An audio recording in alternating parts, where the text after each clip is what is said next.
Hey everyone. Oh, people are coming in. How's everyone week so far? Good?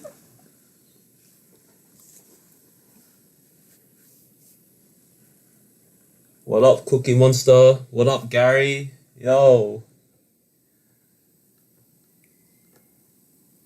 Let's put on some non-copyright music while we wait, yeah? So it's not boring. Hopefully I don't get muted.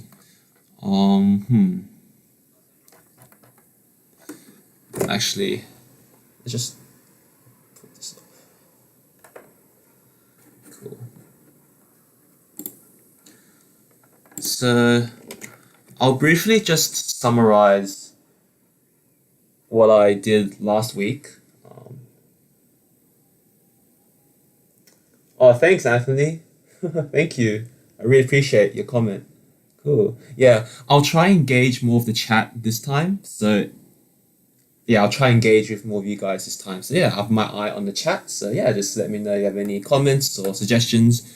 Yeah, so last week all we did was we were able to break down a K-pop song into its bare frequency values, and we've been able to convert those frequency values into a MIDI track.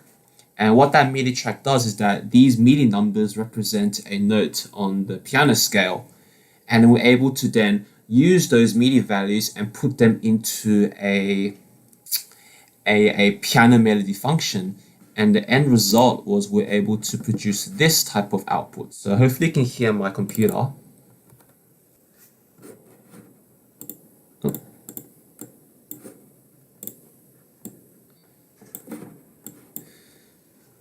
So what we're trying to create are of Jungkook's My Time, and so as you can listen to here right now, we have the piano I guess output ready, but its timing is not correct. That's because we've still yet to work on the timing, and that's I guess the focus of today's live stream. We're gonna try to figure out how the notes are timed. So let me just show you the backbones of let me show you the bare data behind what we just produced. So I'll just put iPhone main py.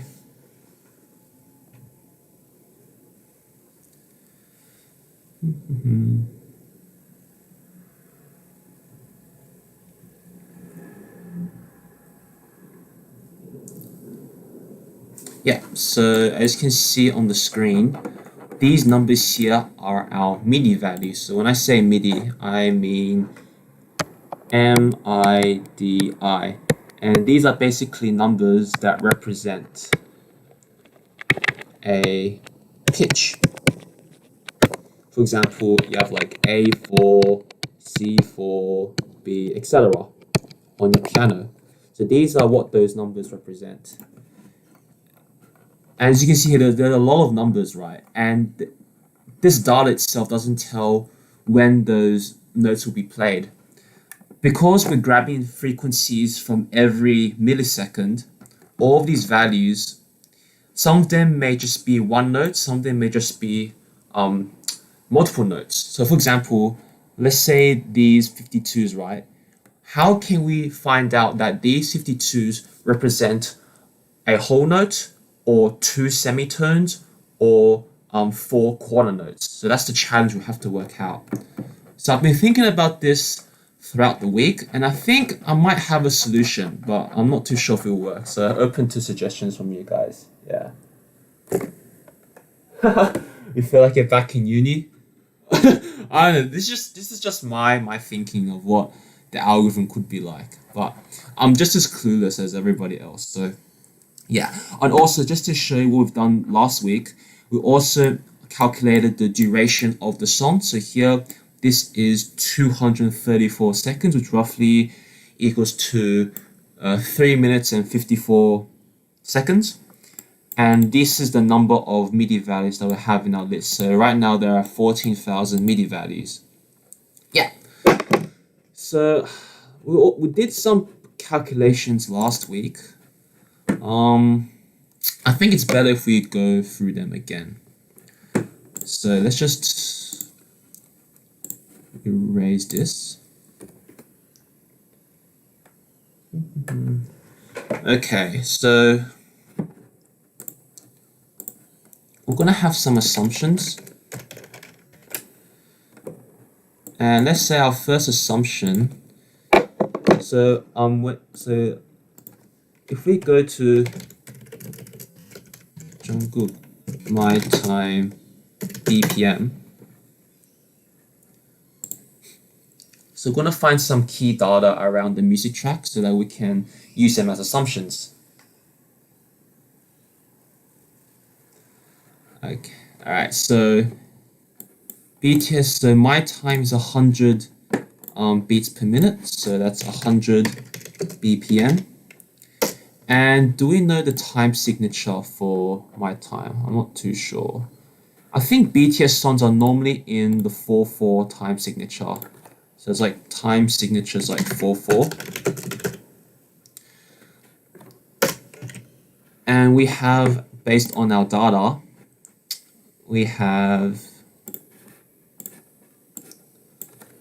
14,653 MIDI values.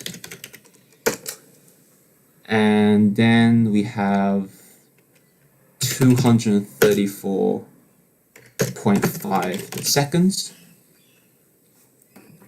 So that should be, so these are our starting data. So let's work based on this data. So let's just first calculate how many beats we have per second. And then once we have that, let's calculate how many MIDI values we have per beat. Yeah, and once we get those two, we can then work out how many MIDI values we have per second. Cool. Okay. So, let's get up my calculator. So 100 beats per minute, that means there are 100, oh, I have to use this. That means there will be 100 divided by 60 beats per second. Okay? And MIDI values per beat, how do we find that out? So,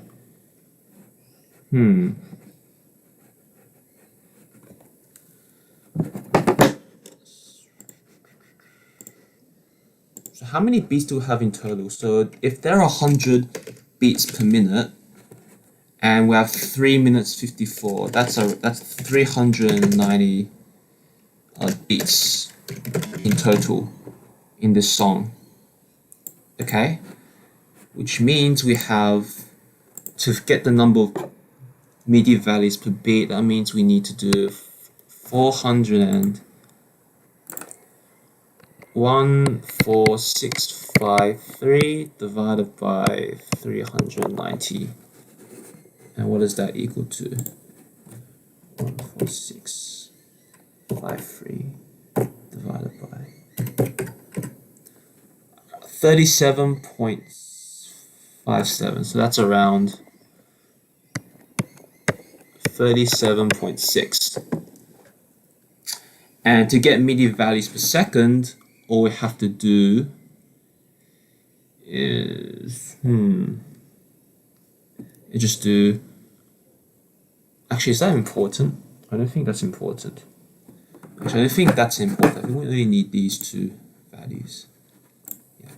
So right now, what we're trying to do is trying to work out the units to work out the timing of our MIDI values. So yeah, that's what we're trying to do. Okay, so it's just going back to music theory.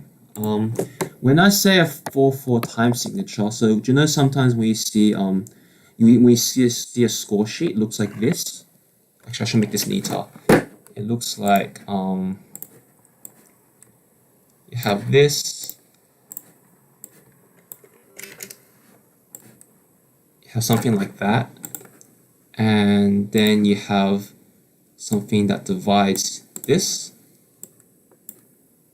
So when you see a score sheet, you see stuff like this, and then normally you'd see like a treble clef like that, and you have numbers like 4, 4, and you have your notes along this line. So this each portion of that line is called a bar, or it's also called a meter, I think.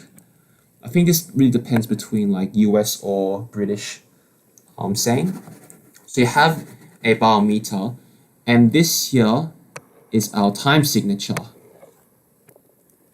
Yeah. And what 4/4 means is that there are 4 beats per bar, and the bottom 4 means that there are 4 times quarter beats, because 4 times a quarter equals 1, which is 1 whole bar. And if we look into our music notes, I'm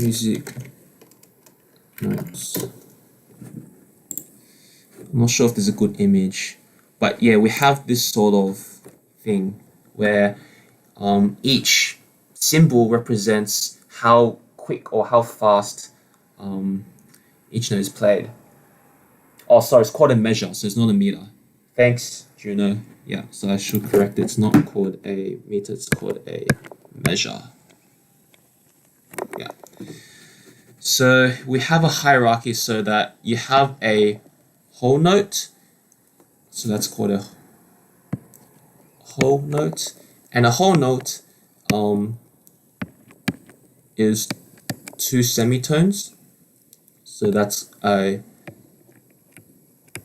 semitone, and each semitone can have these colored notes. So you have that, so that's your quarter. So if that is 1, that's half, that's a quarter, and then you can just go down the chain where you have these things with the flags at the end of the stems. So yeah, like that. And that's 1/8. So what we're trying to do here is, given these list of MIDI values, how do we find out the grouping of these values so that we can work out whether a group of MIDI values is a 1 note, half note, quarter note, or a 1/8 note. Does that make sense? Hopefully that makes sense. That's our challenge for today. Yeah. Okay, so what we need to find out is let's just make this screen a bit bigger. So let's just box this in. So we need to find out how many bars we have. How many bars or measures in our MIDI list. And we're going to assume 4/4 time signature. Okay. So if we're assuming 4/4 time signature,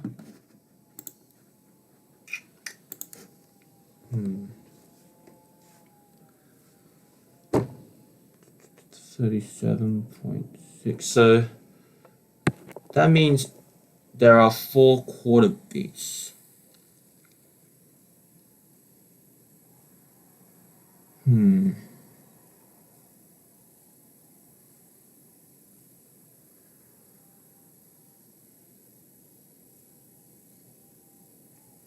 So if one beat is 37.6, then times 4, because each beat is a quarter, so we need 4 quarters to make 1 bar.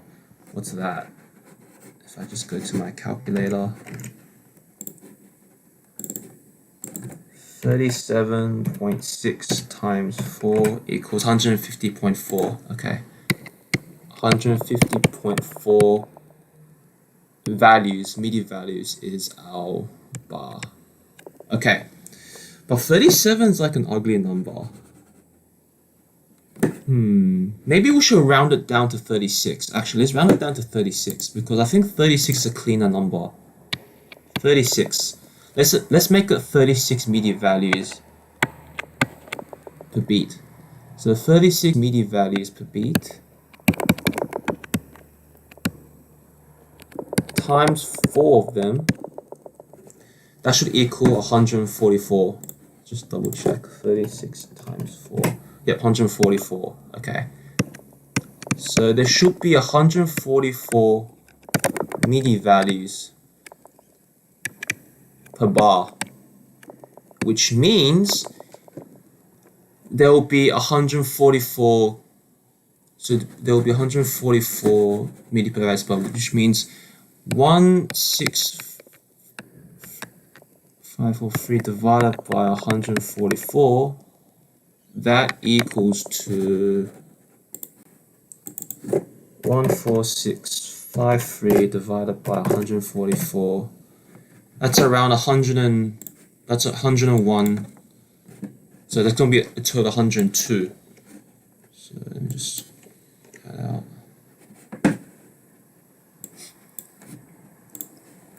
So that means there will be 102 bars in our track. So that means this will be our iterator. So there will be 102 loops to go through. Okay.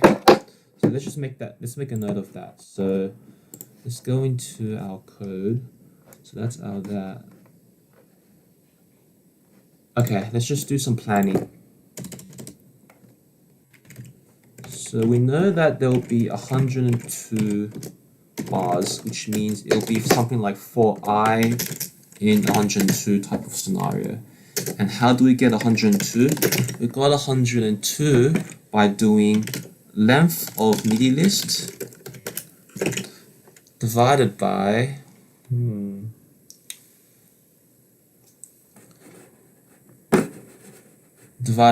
MIDI values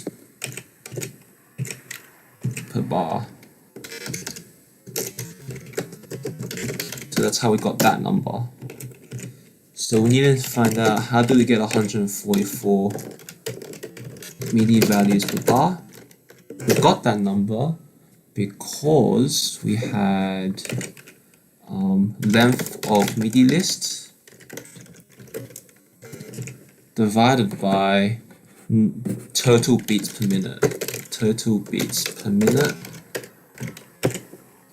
And we rounded it down to 36.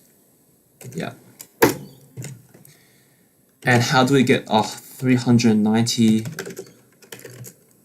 total? So that's total beats in the track. Let me just enlarge my screen. And how do we get 139 total beats? Well, that's because we have 100 BPM times 3 minute 54. 3 minute 54 is equivalent to 3.9 minutes. So that's equal to 354 min, which is our 390. Okay. Hi Michael, nice to see you again. 390.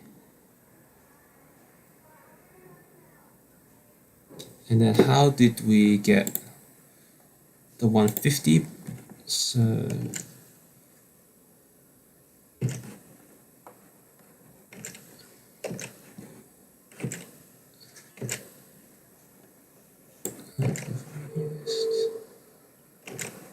actually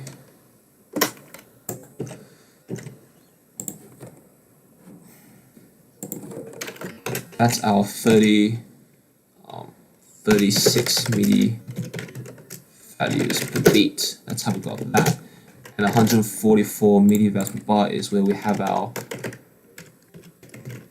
MIDI values per beat times by 4. And that's assuming 4/4 signature. Okay. Alright, so let's just put this into some, let's just make variables for this. So we have, so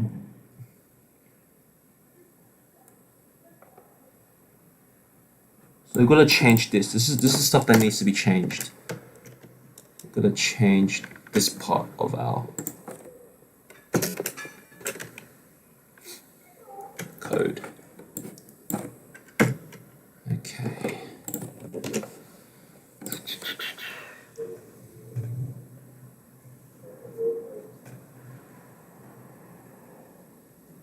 Alright, so we need to first work out total beats per minute. So we should do total beats per minute.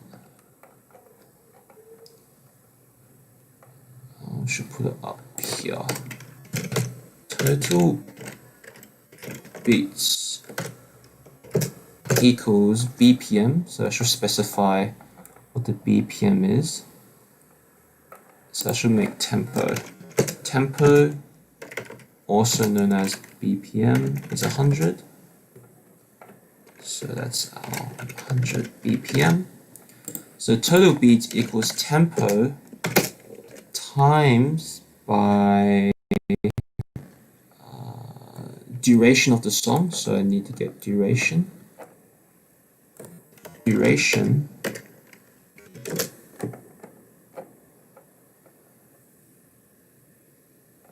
I need a passed in duration, so this needs to be passed in equals times by duration divided by 60. So if I do 234 divided by 60, that's 3.9. Okay, so duration, we're just going to round it into an integer, and that's that. So tempo times that. So that's our total beats. And for MIDI values per beat,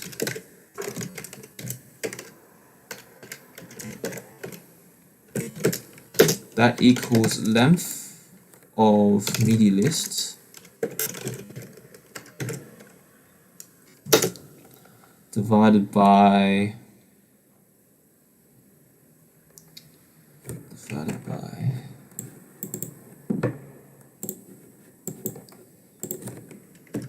total beats. Yeah. And then to get MIDI values per bar, that is then MIDI values per beat times 4. Yeah. Cool. Okay, that works. So I need to import, so I need to make a note to myself. I need to pass in duration as an argument, and we can make this our static fields. Okay, cool. And to get the number of bars,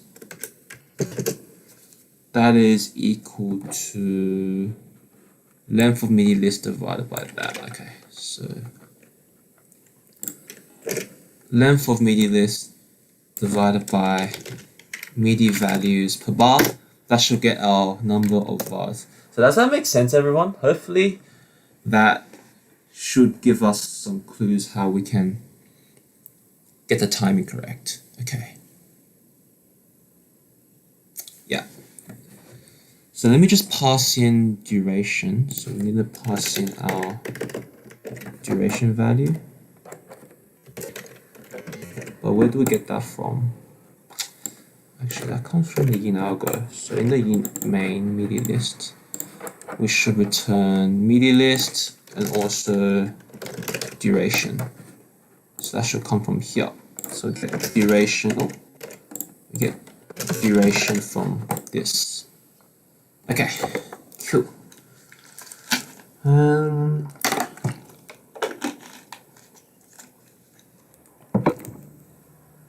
Okay.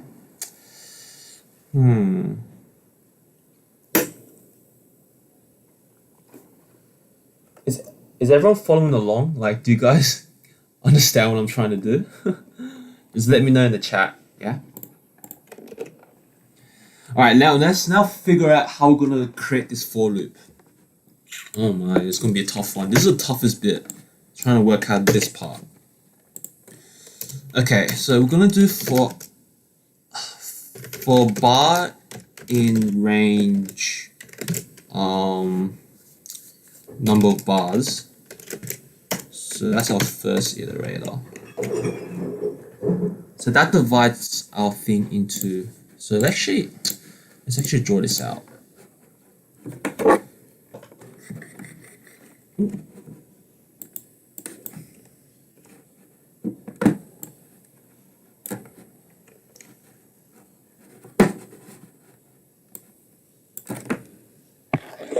Okay, so let's say we have 36 values in each bar, so that'll be, oh no. So let's just say here are all our MIDI values.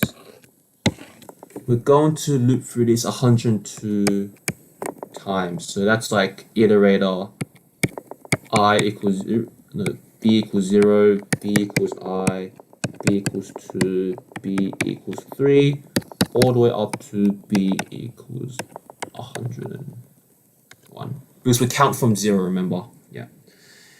Okay, so that's our bars. And then for each bar, we then have 36 values within each bar. Okay, 36. Each quarter note then takes up 9. So we have 9 values per quarter note.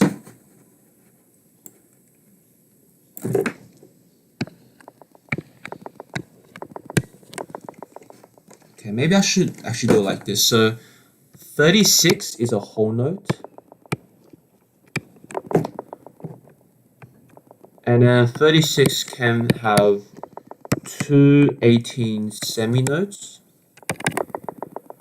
And then we can have 9 9 9 9 for quarter notes.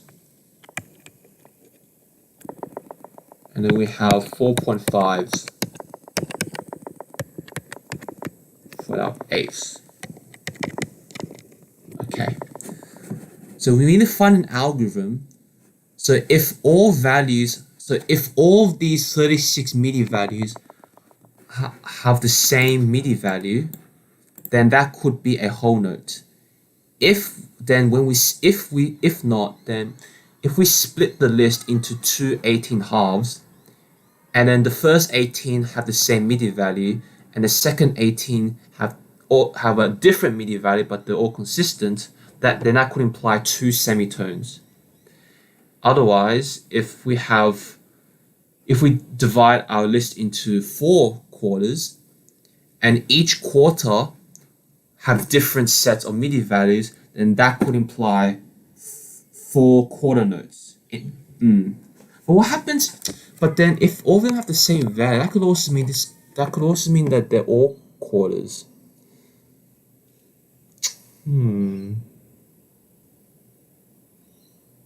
Oh wait, but if they're quarters though, okay, I need to use Excel to see this. This might be a bit hard to see in Paint. So this is what I'm trying to explain. So let's say we have 36 values. So let's just say we have, let's say the MIDI value is 60, okay? And 60, that's Control C all the way down to 36. Okay, so that's my first explanation. So here, these string of values can be either broken down into, actually let me just copy this across.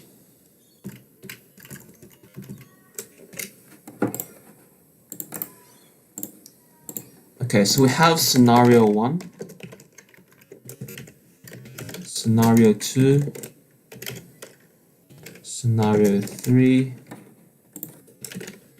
scenario 4, scenario 5. Okay. You're a nerd, Gary. What is this? What?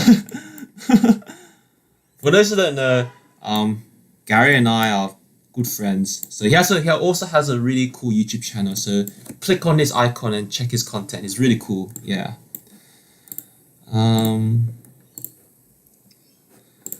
Okay, so scenario 1 is where we have one whole note. That means all of these values, all of these 36 values are the same. So that's one whole note. Scenario 2 is where we have two half notes or two semitones, which means half of these, so that's 36 around 19, that's one note, and the rest, that's another note. Then the third scenario, is where we have four quarter notes.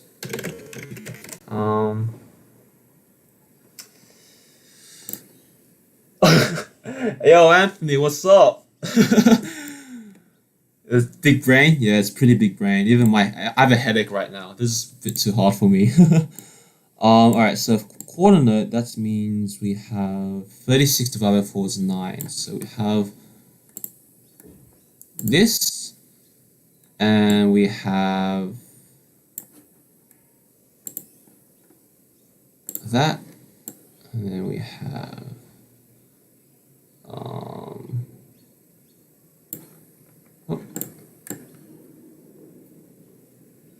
around here. Oh,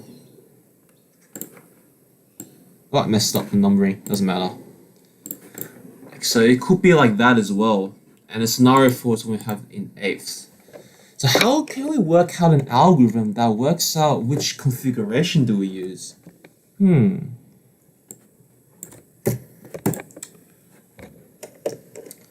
Is there something called a greedy algorithm? I remember there's a greedy algorithm that probably allows us to do that. Anyone who does software engineering, do you know any algorithms that can help us determine which configuration we can use? Oh, wait. If it's a quarter note or half note, then there has to be a break between the notes, right? So what I mean by this is, let's go to here. So if we're dealing at these levels, this might be it. If we're dealing with this, for example, a semitone, it'll be one note, and then there'll be a break, and then there'll be the second note. And that break is probably where we have our zero. That's our silence, right? Because if it was one whole note, then it will last for the whole duration without any breaks. So there should be no zeros in our list. Likewise, quarter, that means there'll be 4 bits, so there'll be zeros in between that. And for the last bit, you have like 8. Cool, so what we have to do is find out within our 36 values, we need to check if there's a 0. If there is no zero, then that could imply a whole note because it's continuous, it's got no break. Otherwise, if it does have a 0, we need to check how many zeros there are, right?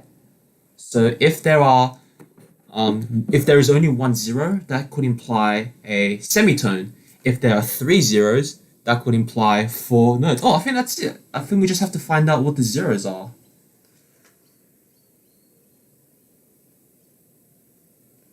Oh, true. The 0. So Lizzie said the 0 could mean a break or a rest. Alright, there's also that. Oh no, the rests. But if it was a rest, it will be a line of multiple zeros. Right, so we need to find consecutive zeros. So if it's consecutive zeros, then that's our rest. So for those who don't know, rest or break. So just go back to music theory. A rest or break refers to this sort of stuff, this hat thing. Oh no, that's 4 beats. Sorry, wrong one. This sort of stuff right here. So music notes, rest, break. Yeah, this stuff. I should just copy and paste these images. So if you have, oh wait, wrong one. So yeah, this one. So if you have a upside down hat, that means for the whole bar there's silence. If you have an upside hat, then there'll be two like silences or rests in that, or breaks in that bar. But these should be consecutive zeros. These should be consecutive zeros. So if we do find consecutive zeros, then we'll have to figure this out. But if not, then we just use that. So if we look at our thing, so do you see how we have so many repetitive values?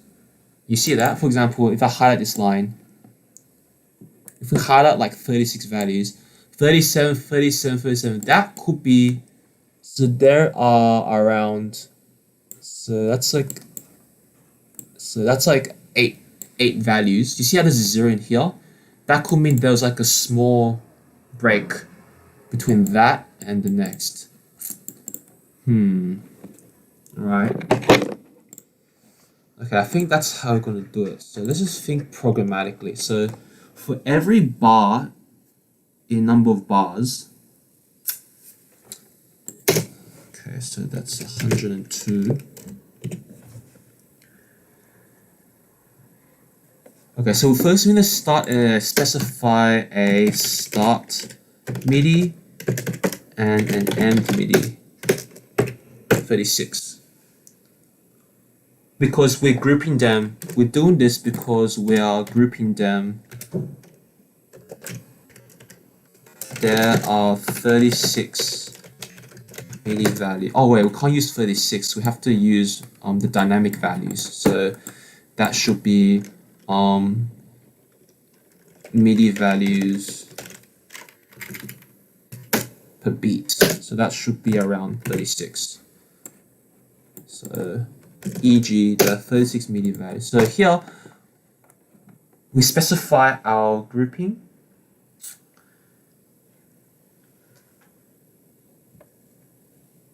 Can you detect each oscillation of each note instead? What's an oscillation? What's that? I don't know. Can you explain, Jan, please? Oscillation of each note. What does that mean?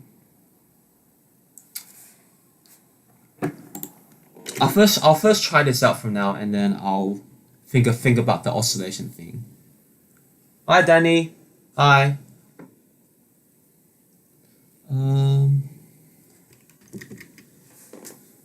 How do we do this? Okay. For that and that, we're going to take our MIDI list. So let's take our bar values equals MIDI list start MIDI end MIDI. Yep. And at the end we're gonna have to increment. So start MIDI becomes the new end MIDI, and an end MIDI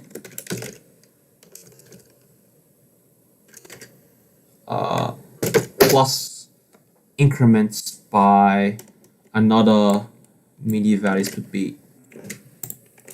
So start becomes the end, and end becomes the new and becomes pushed into here. Okay, so let me just briefly explain through code why I'm thinking along these lines. So if I go into just a simple script, alright, so let's just say we have x equals 1, 2, 3, 4, 5, 6, 7, 8. So we have, oh sorry, I forgot to put in the x. Let me start again. Alright, so x equals 1, 2, 3, 4, 5, 6.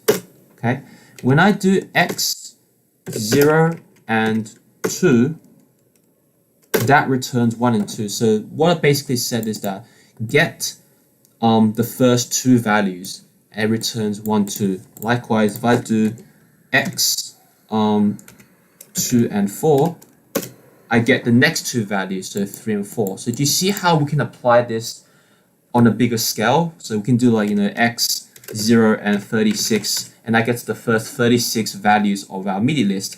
And if we then go from 36 to 72, that gets the next bar, yeah? So that's why we're doing this sort of bit here. But the thing is, we won't know. We don't want to manually input these numbers, right? Hence why we're going to specify the starting value. So that's going to be so the starting value will be 0, and our endpoint will be 36. Remember that in code we start from 0. So so when we see 36, that actually refers to the 37th value in the list, which won't be counted in this splice. So that's why we can do 36 here. So that's the first 36 values, and then when we go into the next iteration, the start becomes the end. So what was originally 0 now becomes 36. Okay, so 0 becomes 36. And here, the end MIDI, which was originally 36, it increments by another 36. So 36 plus 36, that becomes 72. And that refers to the next bar value. So we're gonna keep incrementing. We're gonna keep like going through this list so that we represent every bar of the track. Hopefully that makes sense. So that's what we're gonna do. So we have our bar value, so that should be there should be 36 values. Okay, what do we then do in these bar values? Okay, so we need to find how many zeros there are.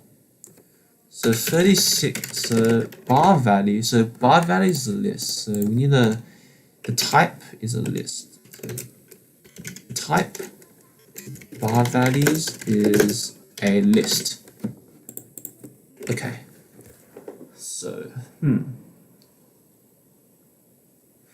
so how do we find occurrences? So find number of occurrences of element in lists. Python. Okay, so if bar values, is it find or is it contains? I forgot this. Let's check. Let's stop find one. Is it x dot contains?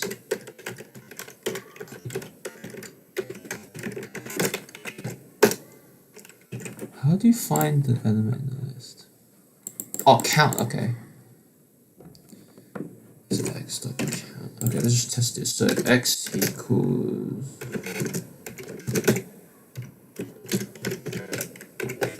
Okay, so that's x count. Okay, so let's go back to the code. If bar values count 0, so when we count the number of zeros, if it exceeds 0,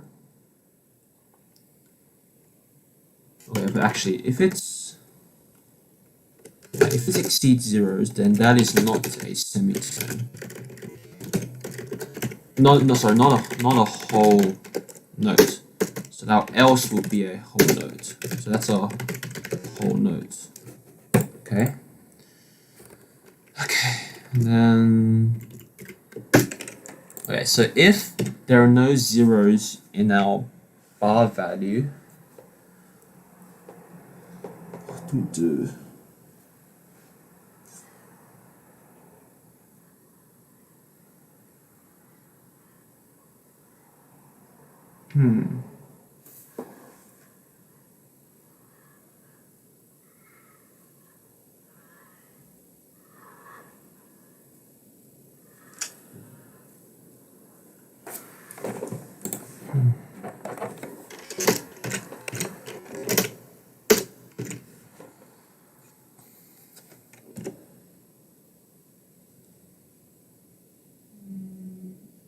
Then we're gonna split the number of zeros. Okay, so we should let's make this to a variable. So number of breaks equals bar values dot count 0, and if number of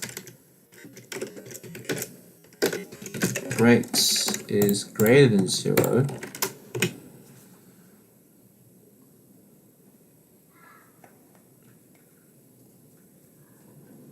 Hey, Eleanor. Hey, welcome to the live stream.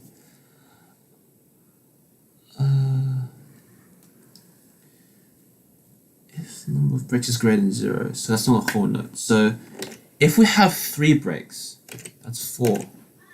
Okay, so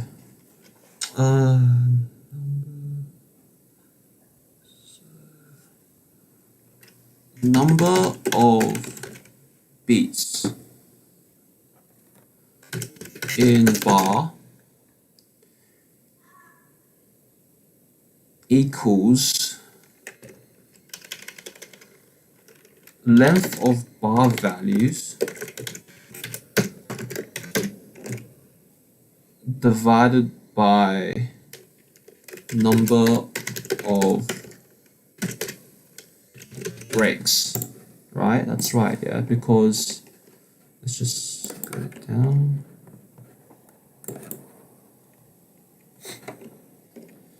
Because if we have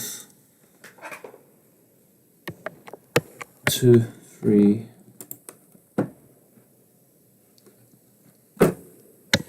4, I have 4 quarters, and we have a break in between.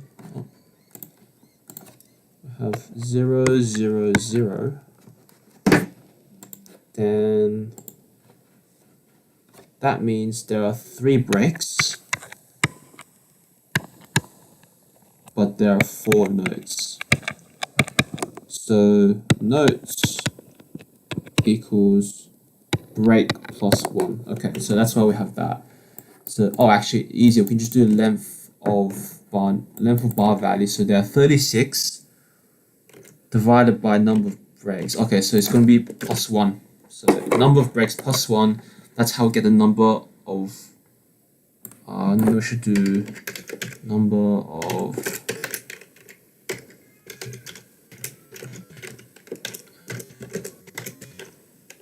notes. So 36 divided by 3 plus 1, which is 4, 9. So this should be a 9. So for example, so e.g. if 36 MIDI values per bar. No worries, Emily. Thanks for joining the stream. If there are 36 MIDI values per bar, that means there will be 36 and 3 breaks. Zeros are detected. That means there are 36 divided by 3 plus 1 equals 9 MIDI values. No, okay, that makes sense. And that implies a quarter note. So we should make a hash map. Yeah, we need to make a hash map. Oh, no, it's called a dictionary in Python. Yeah, it's called a dictionary in Python. Oh my god, there's so many things to consider here. Wow. This is quite hard. Okay. So we need let's say a note dictionary. And in our note dictionary, what is this? In our note dictionary,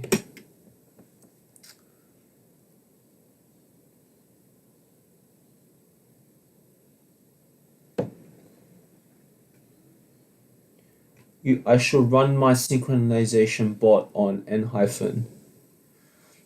Yeah, maybe. Yeah, but I prefer to run the synchronization analysis for groups that already have multiple dance practice videos released. Yeah, so maybe I'll wait a bit later for groups like n- so that they have some samples ready. So I have more than one sample ready to analyze. Yeah. But I'm dropping a new analysis later tonight or tomorrow morning. Yeah, it's gonna be a pretty big group. It's a big group. Yeah. All right. So we're gonna have.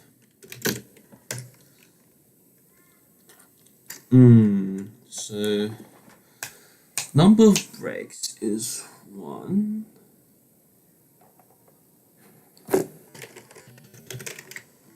whole, half, quarter.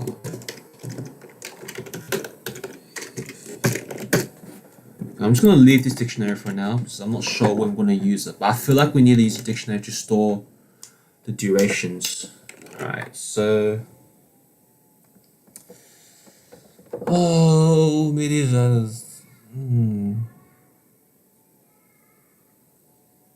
Oh, this is hard. How do we find out? Is there a quick method? Check if all elements of list are the same. There's bound to be some function that does that.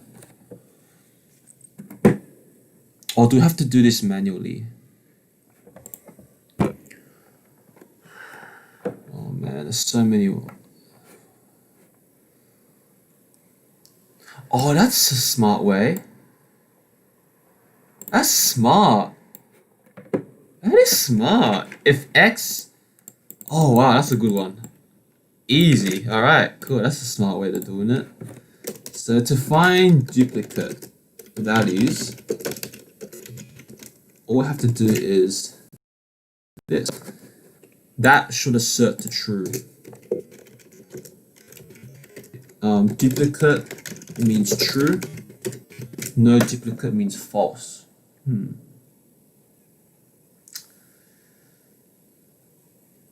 Oh, thank you. Yeah, Dreamcatcher is one of my favorite girl groups. Yeah.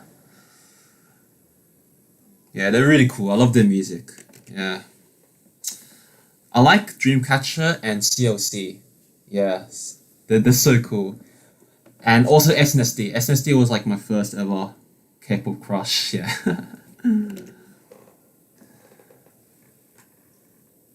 I have no idea what's going on, but I love your videos. Same. I don't really know if I'm doing this correctly. So, but yeah, thank you for joining and just watching. Yeah, even though not everything's making sense to you, still appreciate you watching. Yeah. Okay. So if we find duplicate values, okay. So we need to create a bar.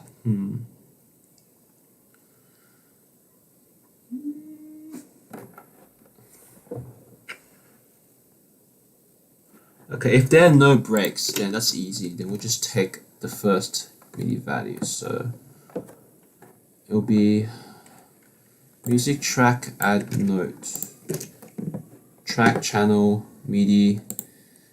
It will be bar values. That one. That will be our MIDI value. And time, I need to work out time and duration. That's going to be a thing. So I guess this dictionary will be used to store the duration of each note. So we know that. So this is going to be a factor of 1 times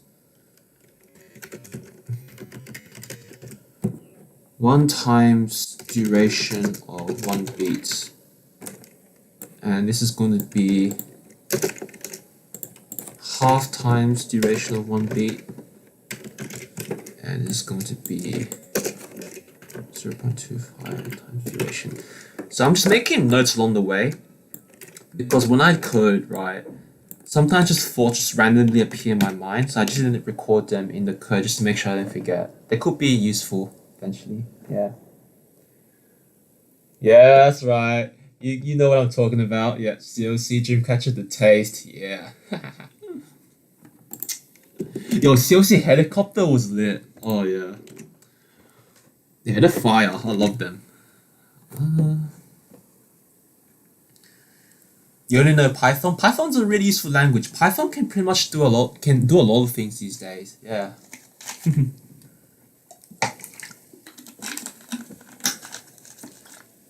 So I need to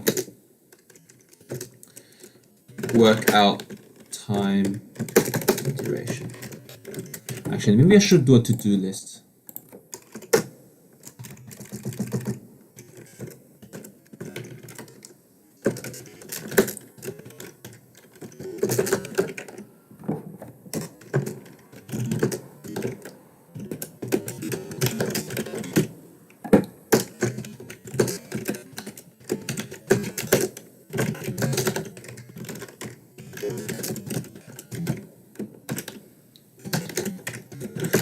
I'm just making notes.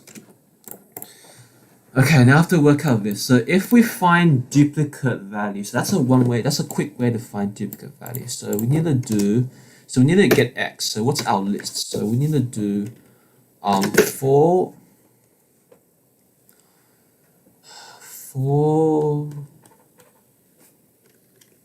notes in range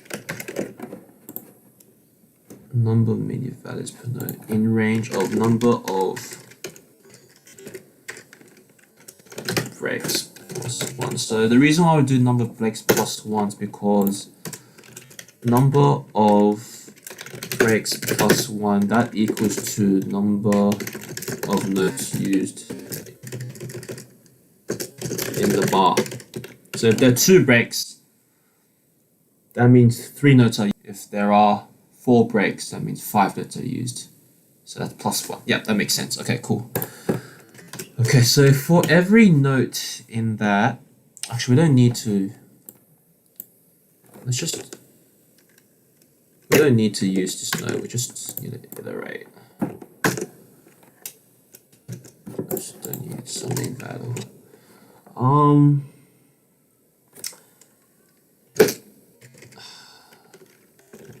Note list equals bar values and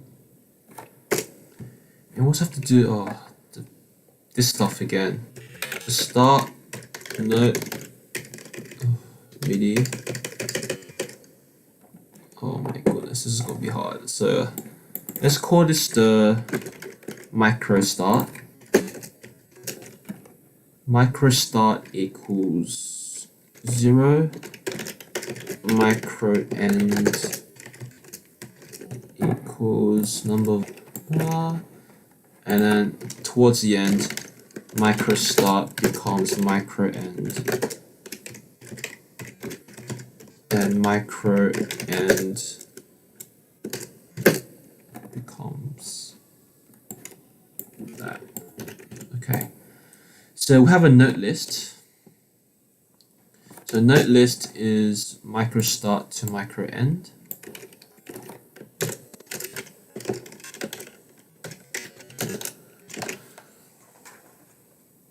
What's the Dreamcatcher song?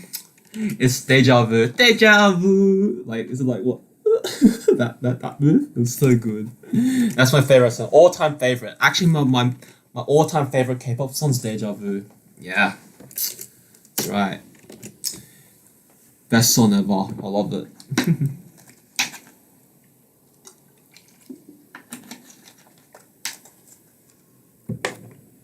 Okay, so note list equals that. And if note list, so we're going to do this. If note list count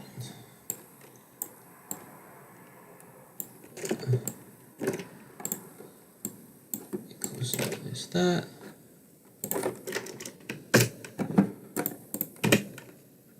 Oh, battery running low. Let me just plug in my charger. That's cool.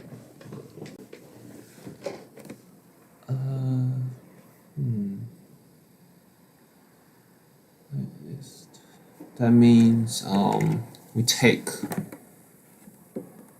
get this MIDI note, add note, track MIDI values, note list 0 time duration volume. Yeah. Else if it doesn't,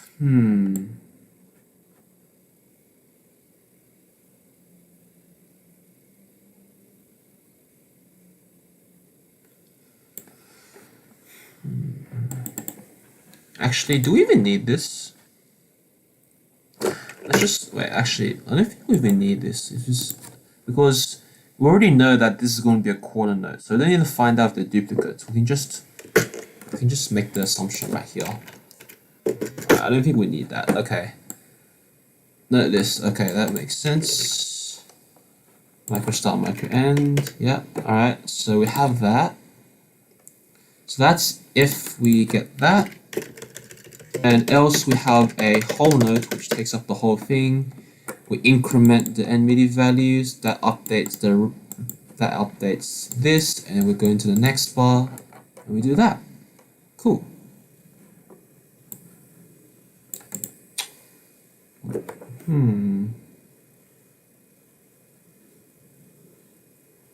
Actually, I think it's better to use a while loop. It's better to use a while loop. While end MIDI is less than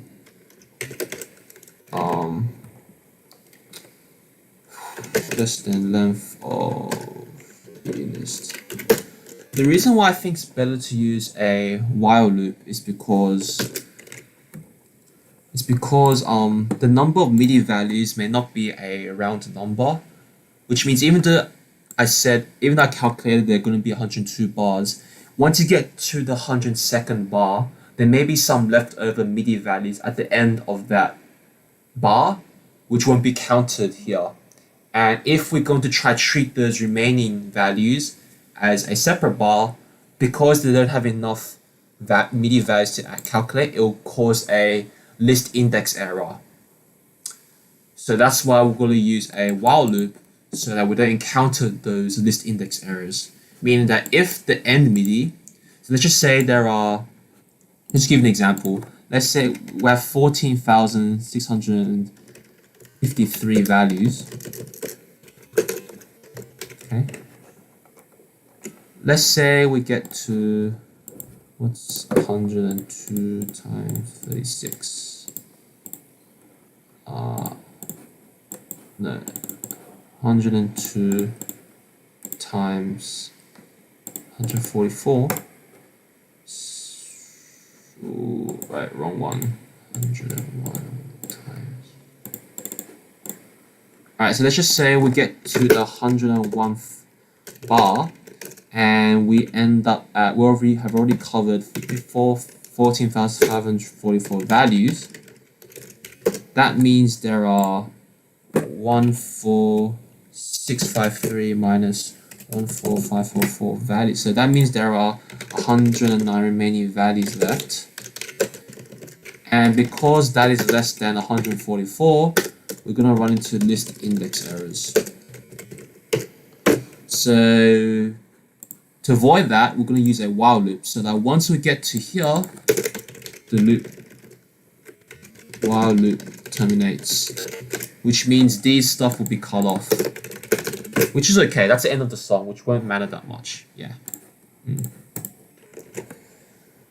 Do you listen to any other artists outside of K-pop? Yeah, I do. I quite like Chris Brown's songs. Yeah. I like some of his songs. Yeah. Like Hope You Do, that's pretty good. And Yeah Yeah Yeah, that's also pretty lit. Yeah. Apart from that, no, I'm a huge Korea boo. Yeah. Yeah. Yeah.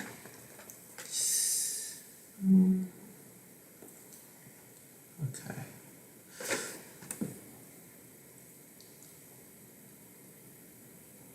Oh, var values. So it's not MIDI values per beat. It should be MIDI values per bar, not per beat. Sorry, I was using the wrong number. It should be MIDI values per bar, 144. 144.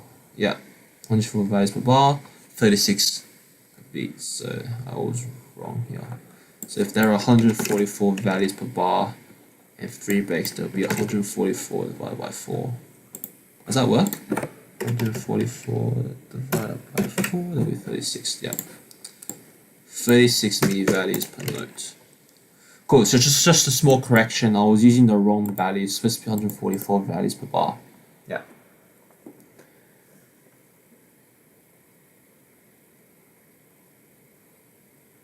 Liliana, hi. Hi. Don't you want to give some lessons? I'm serious about it. AI lessons. Maybe. Yeah, if people want to watch me teach. Yeah, I guess this is a form of teaching. Yeah. Well, this is more of a struggle, I guess, right? Rather than a lesson. But yeah, I might consider it. Yeah. Um, L underscore NA. Do I listen to C-pop? Yeah, I do. Yeah, I do. M-pop, C-pop. Yeah. My ultimate bias solo artist is Lei Zhang or Zhang Yixing from EXO. Yeah, it's my favorite. So he does a lot of M-pop these days because he's doing a lot of solo songs. So yeah, I like M-pop as well. And like, J Choi, also pretty cool. Yeah. Yeah. Stan Dreamcatcher for a big brain in programming coding. That's right, yes. If you want to get that 100% on your exam, listen to Dreamcatcher and all the good luck will come to you. Yeah. That's why they call it Dreamcatcher, right? You catch your dreams, right? Isn't that the whole point? Yeah. Man, I should get paid for promoting these groups, I swear. Doing free marketing for these K-pop companies. Okay.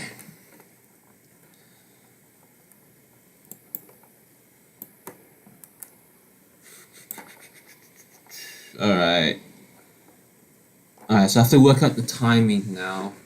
So how do I work out the duration of these notes? That should be simple. That should be pretty simple.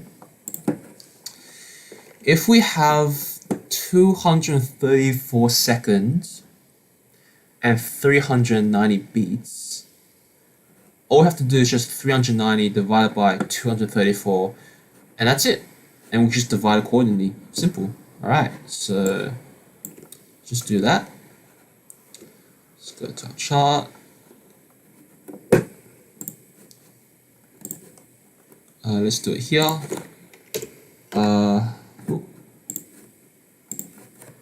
Duration of each beat, that equals to that 390 divided by 234.5. Let's go to our calculator. 300.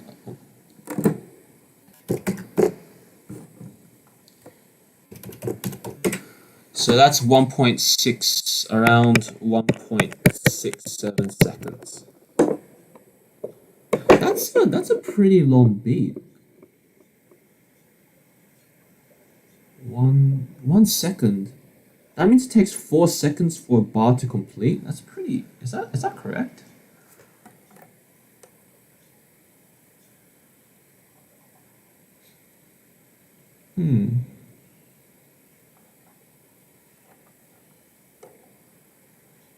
Well, I can just use beats per second. Yeah, that's 1 point. Yeah, I could just use beats per second. Yeah, that's the same thing. That's the same thing as beats per second now. Okay, where am I going? Okay, cool.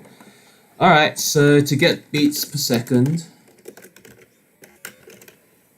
we just get tempo divided by 60. That's it. And so whole, to get the timing of.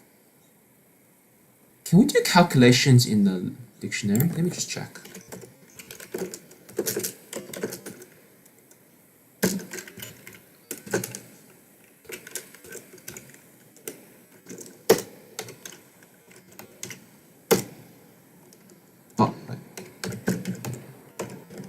Oh, cool. We can do calculations in the value of a dictionary. That's cool. So whole will be 1 second. So that will be just beat per second. Half a note would just be 0.5 times beat per second. Quarter note would be 0.25 times beat per second. And eighth will be 0.125 times beat per second. Let's just try these notes for now. Is it a comma for a dictionary? It's a comma, right? Yeah, it's a comma. Okay, so these names.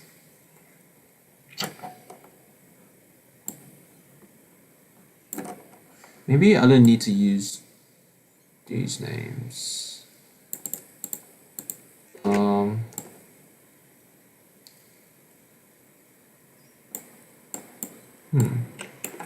Maybe I should just do, if there are 0 breaks, we should do 0. If there is 1 break, it's half. If there are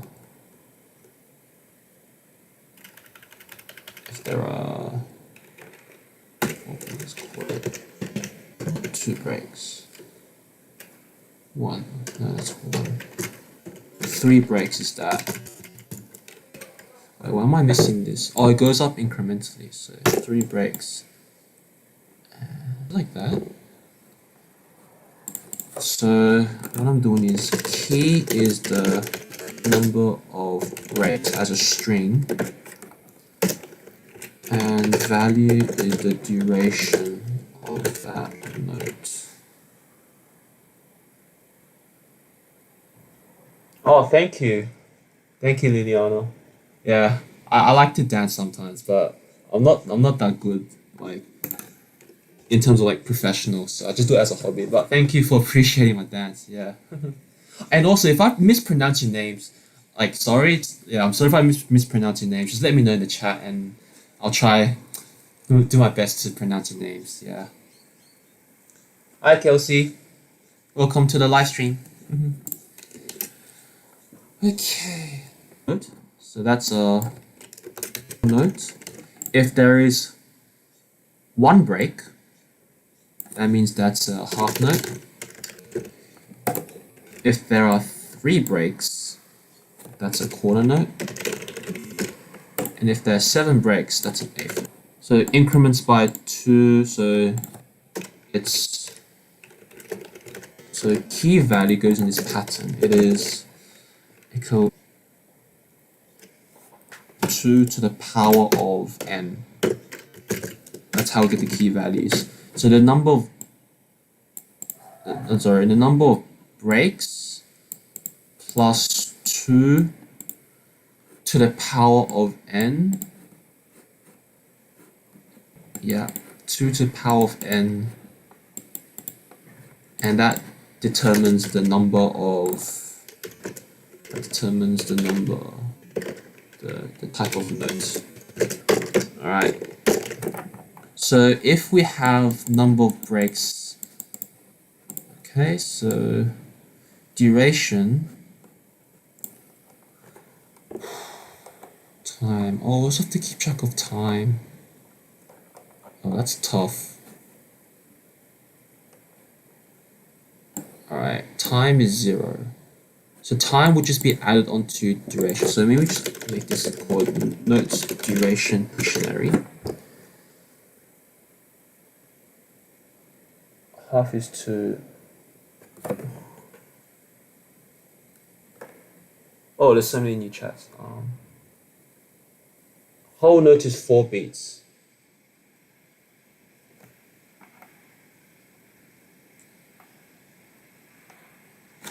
Oh, wait. Whole note is 4 beats, half is 2, quarter is 1. Yeah, so yeah, I got.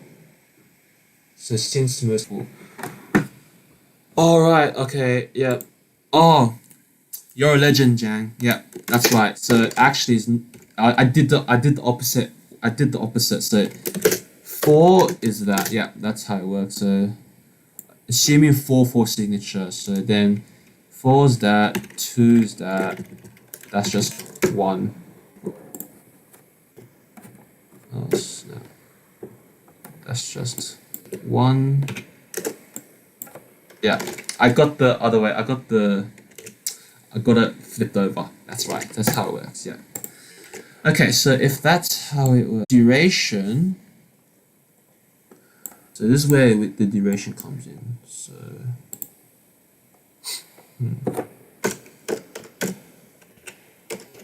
So duration is going to be inside this scope. Last week we spent so many minutes trying to like work out why we couldn't produce a proper track, and that was because I got the scoping wrong. So today I'm going to be very careful as to where I place my variables because we wasted so much time last week just trying to work out like the variable scoping.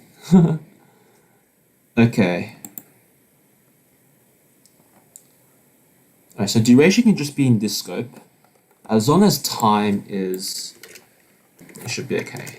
As long as time's outside of the loop. Okay, so, and then we have duration, oh, so not time. Time increment by duration. And duration, which is access, the relevant timing. So it'll be duration accessing what? It will be accessing number of breaks plus 1. And we need to convert this to a string because our keys are a string. I think that works. Yeah, that does that. And that goes into that. And then that. Okay, that should be okay. Yeah. Else then duration will just equal to oh, we don't need this. Yeah. Duration will just be 0 because we have no breaks, and that should be that. And this will else.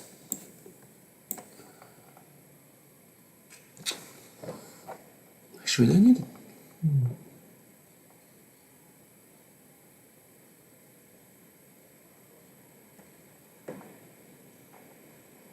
You know the difference, so I have to put it down here. Okay, and then trace time. Okay, that should. That's how it worked. Okay, so this is what I've been planning based on this. I'm not gonna expect this to run perfectly, so. I guess now is the debugging stage, right? So let's just make sure we have no simple mistakes here.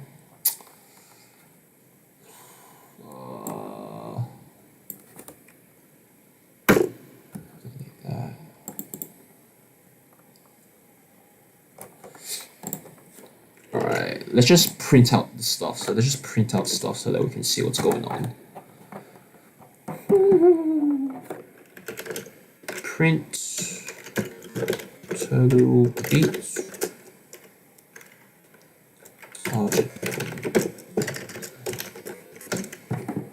So I'm now just gonna do some boring printing. So just if you have any questions, I'll just answer them. Oh, hey Anderson, welcome back. Yeah, music nerds unite. Yeah, and K-pop nerds and coding nerds. Yeah, unite. Yeah.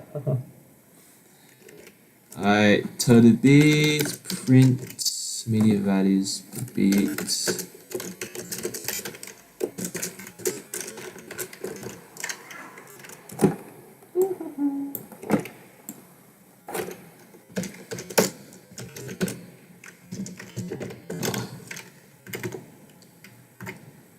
I should be using the actual debugging function, like debugger log to like, you know, look at the values of the variables, but I just can't be bothered to like do the debugging stuff. It's just, I find it easy just to print out the values.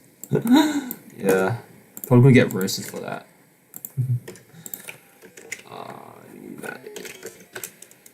Print.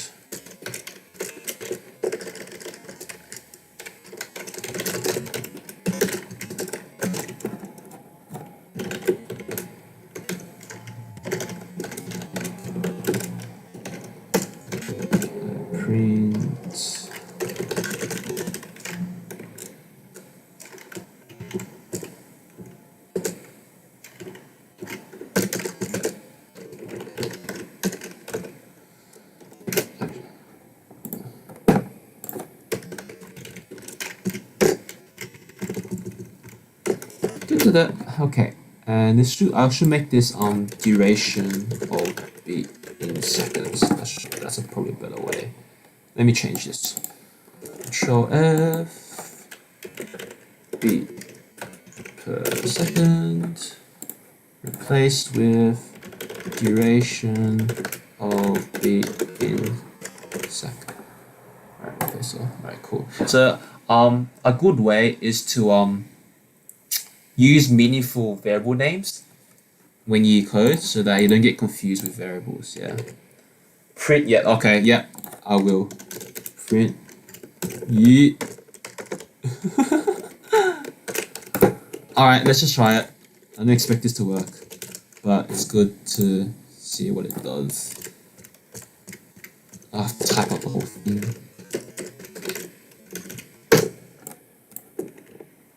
Okay. Let's see what errors we'll encounter. Okay, lots of errors. 24 bits per minute, yeah.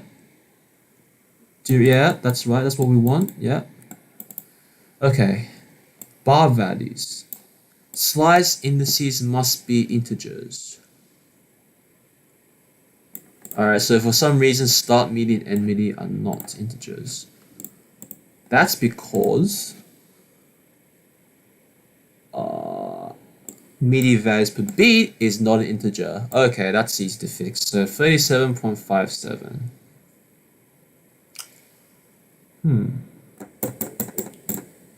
How do we round it to the next nearest? 6. Why is 36 a special number? Why? How do we round it down to 36?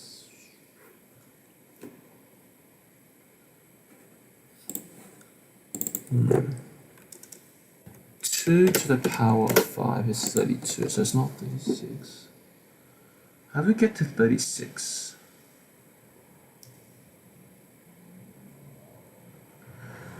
Hmm. 100 beats per minute.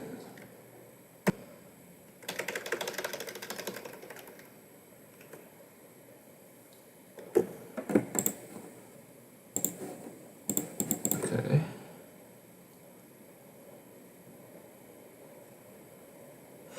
Oh, let's just try find the nearest fourth divisible. So 36 divided by 4 is 9. So 4n. So the nearest fourth multiple. So round to the nearest fourth multiple. Python. Yeah, I think that's how we do it. So we should round our MIDI values per beat to the nearest fourth multiple, because 4 is a clean number. Anything divisible by 4 is divisible by 2. Yeah. Yeah, so anything divisible by 4 is divisible by 2, so that solves that issue. But not everything divisible by 2 is divisible by 4. For example, 10 is divisible by 2, but it's not divisible by 4. So we should go around it to the nearest fourth multiple. So in this part, we shall round it. How do we round it? How do we find it to the closer figure? Let's just try this.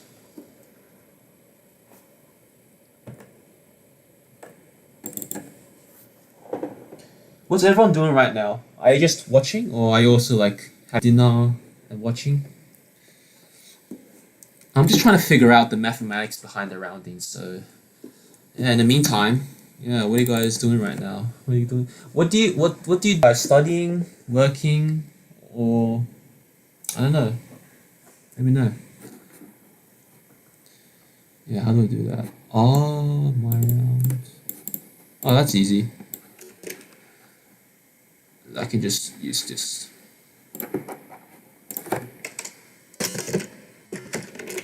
So def round x base equals 4. I want to use 4 as a base. Base times round of x times base. X divided by base.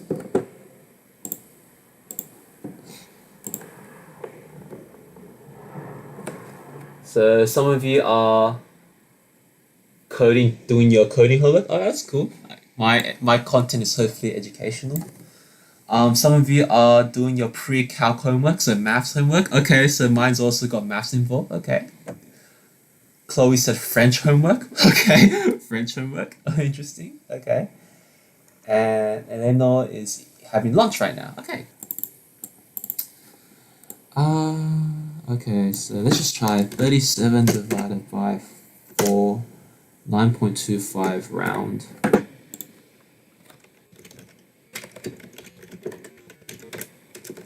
Does that round down? If I do 75, that rounds up, so I want to round down, so it's math.floor.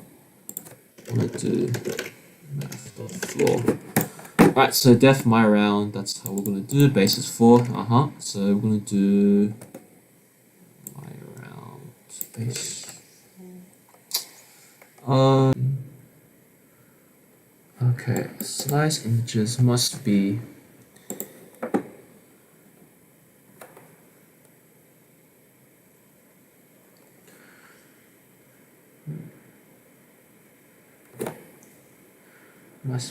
integers. Aren't they not integers? Let's print them out. MIDI values per bar. Oh, we haven't done that yet. Okay, so divided by MIDI values per bar. Okay, MIDI values per beat times 4. That should give me a whole number. I don't know why that's not working. Let me just print them out.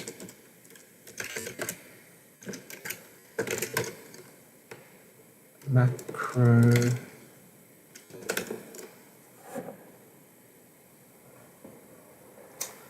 Right, Eleno. Have fun. Enjoy your day.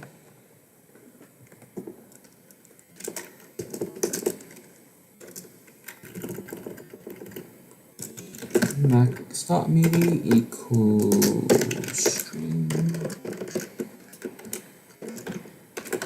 That's a 0. I don't need to print that out. I just need to print out the end MIDI.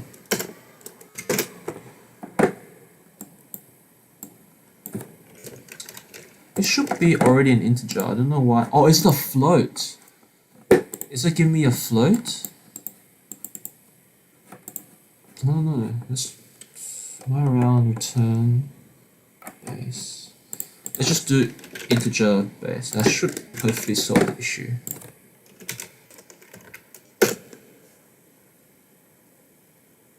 So Jesu is watching this while learning dental anatomy. Wow, you guys are all smart. Wow, you guys are so smart. I'm so grateful to have such a big-brained audience. Yeah. Oh, so cool. Oh, thank you, Jesu. You're amazing too.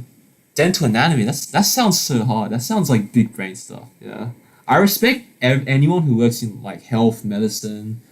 Yeah, that's lots of hard work. So yeah, respect. Okay, so macro and 100, that works. Okay, duration. Okay, so here's a key error. No duration, number of breaks plus 1. There's no 2 in our thing. Oh, that's annoying. If there are 2 breaks, then what does that mean?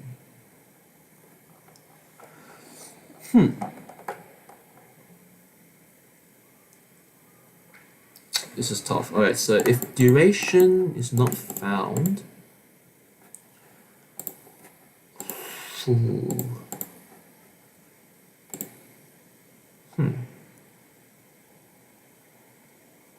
Alright, let's do this.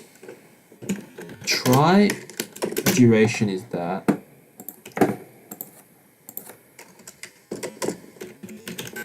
If it doesn't work, if there's a key error, then duration just equals to 1. Let's do that. I just want to test, I just want to get the output. I don't want to, I'll work out the timing later. I just want to get the output done.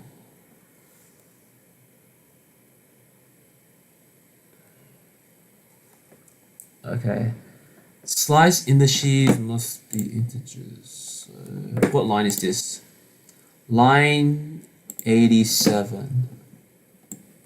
So it's got to do with this. So MIDI values per note. So that's MIDI values per note. Level divided by MIDI raised. Alright, let's print that out.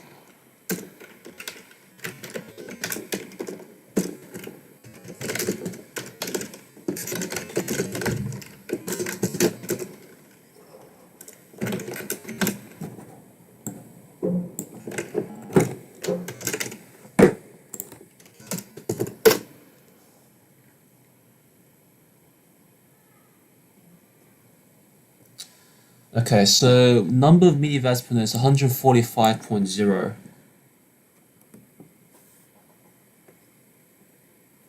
How is that? Wait, that's not right. Oh, right. I forgot to put brackets around it. This is another one of those primary school math mistakes where we forgot to put brackets around the denominator. Yeah. So Michael asked, when did you get interested for coding all this stuff? You really do all of this so easily. Thank you. No, I don't. This is not easy. It's actually quite hard. It's just that I don't know. I feel like I just think I know how to explain it, but I'm not even I'm myself. I'm not sure if this is correct, but I've done like by making my videos. Each video is like a form of practice for my coding skills. So I guess I've had a lot of practice. So I guess that's why probably from your perspective this looks easy to me, but in reality I think it's just a bunch of practice. Yeah. And when did I get into coding? I got into coding not that long ago. I think around 4 years ago. I actually have a video where I explain my coding journey. So yeah, so coding. I explain how I started coding this video. Might be cool to watch. Yeah, I'll just do this. Copy link address. Yeah, so that's you can check out that video, and that explains how I got into coding. Yeah, I just basically I basically followed a tutorial on how to build a game, and then I slowly learned how to make that game without following the tutorial, and then after that I learned to change that game into another game, and that really helped me consolidate the basics and just improve my coding skills. Yeah, that's how it works. Yeah. Right, so hopefully that should address that issue.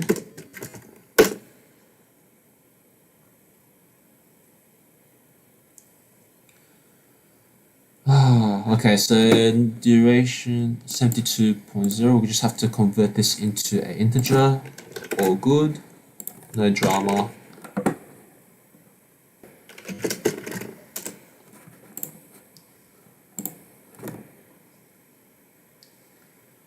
Oh, whoa, okay. It's outputting, I think.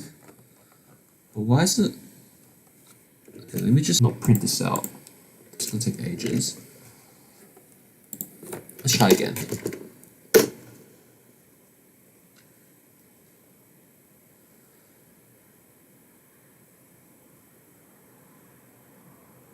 Oh, no errors so far. No errors so far. Is it stuck in the loop? Oh, it's probably stuck in a loop. Oh, okay. We've got to break out of the while loop. So this is another common error where we have an infinite loop, where you forget to update the counter. So we gotta where we do that? We gotta just do it up here. So actually, this should have just been outside of the if else statements. Okay, that should hopefully work.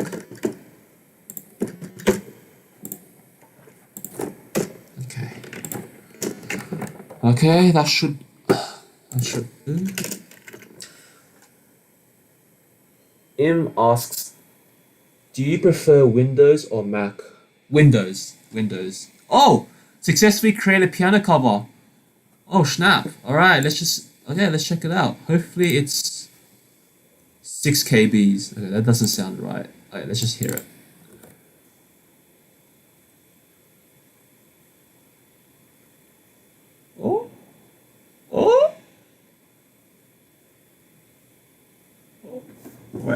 Wait, what? It's so slow though. We didn't get the timing correct. But my time is a slow jam song, right? So I think it'll be slow in the beginning. But it doesn't sound right. Okay, At least there were no glitches in that script, so we're on the right track. We've made some pretty good progress. It's just a matter of getting those numbers correct. I think I've miscalculated something. I think because there were no breaks. Let's actually print out. Let's actually print the number of breaks. Oh gosh. Print.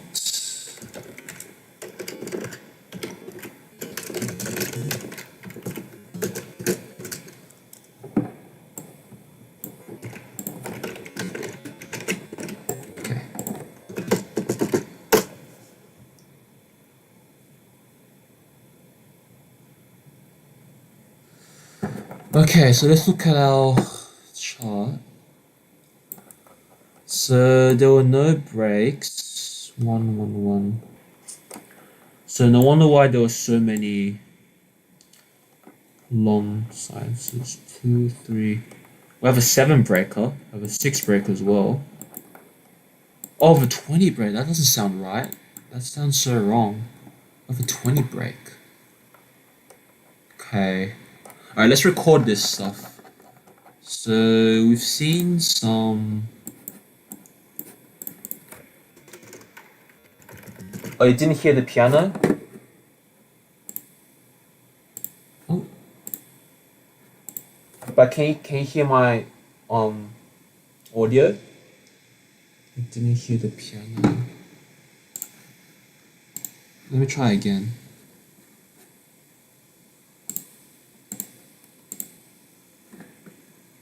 Shoot.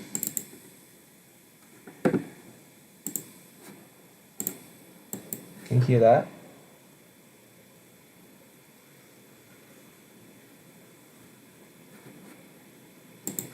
Let me know if you still couldn't hear that second run. It should be okay.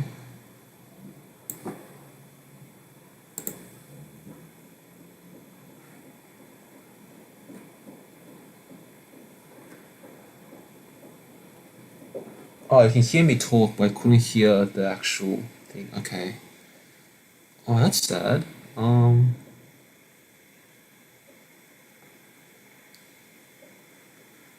if that doesn't work, I'll just make the speaker output.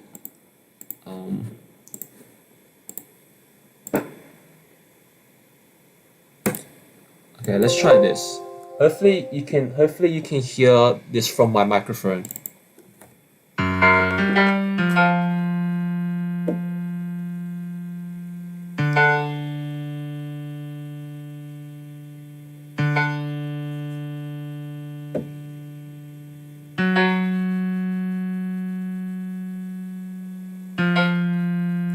So my microphone. So let's just let me know.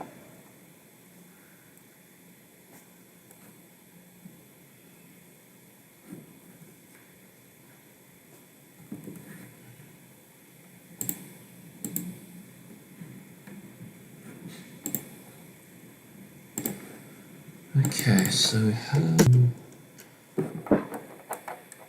have a 7 breaker. We have a 20 breaker. We have a 5 breaker. That's weird.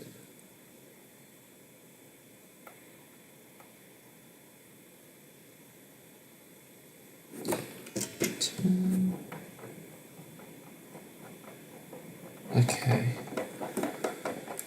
Okay, let me just analyze the data.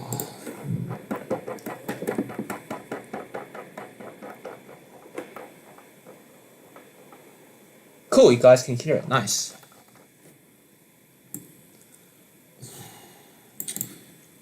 These numbers are so random though.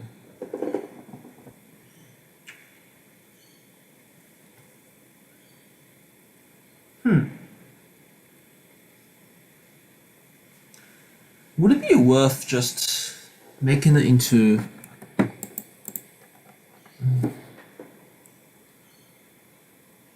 would it be easy if I just try grouped into quarters? Over 4239. I should convert all outlier values into majority values, because I think I think that's what's alright, I have to do this. I have to Alright, so I worked out this stuff, so that's done. Stuff up there, yeah, that's done. That's done. Okay, so let me try convert all these to majority. So I guess the problem with the current script is that we're assuming that the data is perfect, right? Which means we're assuming that every note has duplicate set of values. But as you can see from the output, that's not the case, because you can see here we have a 49, we have some 32s, then we have a 42, 40, 47. They're not all consistent. Ideally, we'd like to convert these outlier values such as 42, 40, 47, 45 into the majority number, which is 39. So how are we going to do that? We're going to... Oh, that's simple enough. We can break down...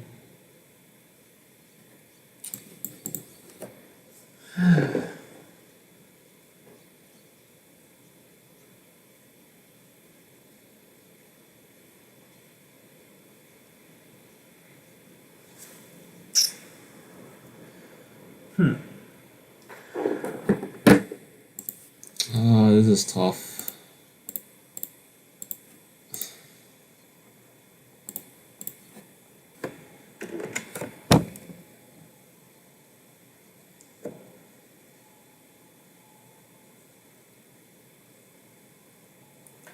Yeah, I'm a lawyer right now. So I graduated law school early this year, so I'm working as a lawyer, and coding is just my hobby. So yeah, it's okay. Your English is good. English is good. Yeah, it's no issue.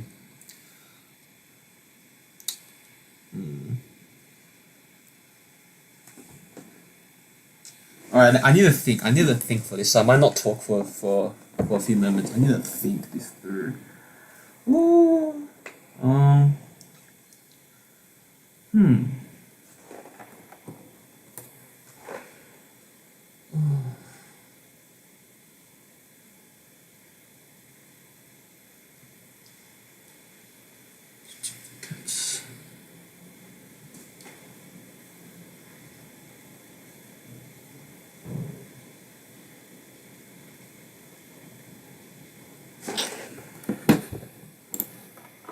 Okay, so I'm thinking of a filtering system.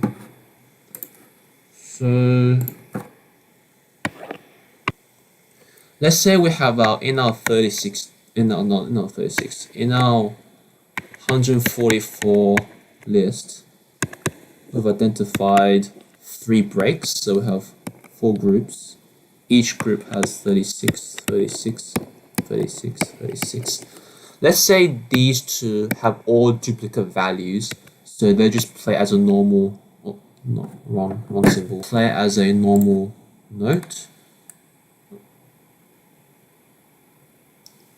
So that should just be a quarter. So that's a quarter. And let's say these values, these lists, sublists, have different values. So in that case, what do we do? So we're going to set a default case then, a default backup case. So let's say this one has, let's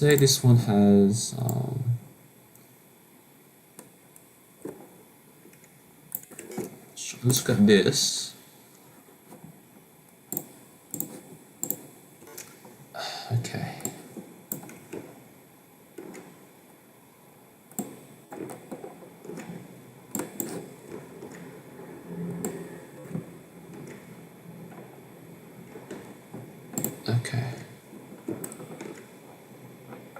Okay, how do we do this? So with it, let's say the computer runs through the list and finds all consecutive values, okay? It finds the consecutive values. So it runs through this consecutive values, finds that. It then groups them up into one note. Okay. And here we're going to find out how much is a MIDI value, duration of one MIDI note.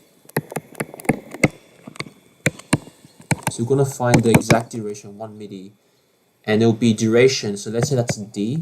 It'll be N times D. So it'll be N times D, N times D, N times D. And for the rest of the values, we're going to take the median. Or should we take the average? Let's take the average. Let's take the average. We're going to get an average value. No, average doesn't work because these are MIDI values. Should I take median or average?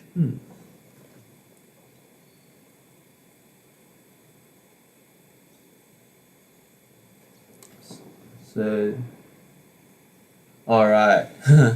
Yeah, concerts, they're pretty hard to organize. You have to account for lighting, sound, stage, audience. It's really hard work. Like on TV and like on YouTube, we see the idols, right? But let's say at least 75% of the work comes from the team behind those idols. Yeah, you gotta appreciate the the makeup artists, um, the camera crew, the producers, the choreographers. Yeah, there's a whole team behind every idol. So yeah, you gotta respect them. Yeah. Okay, what was I thinking? All right, let's take the average. We take the average.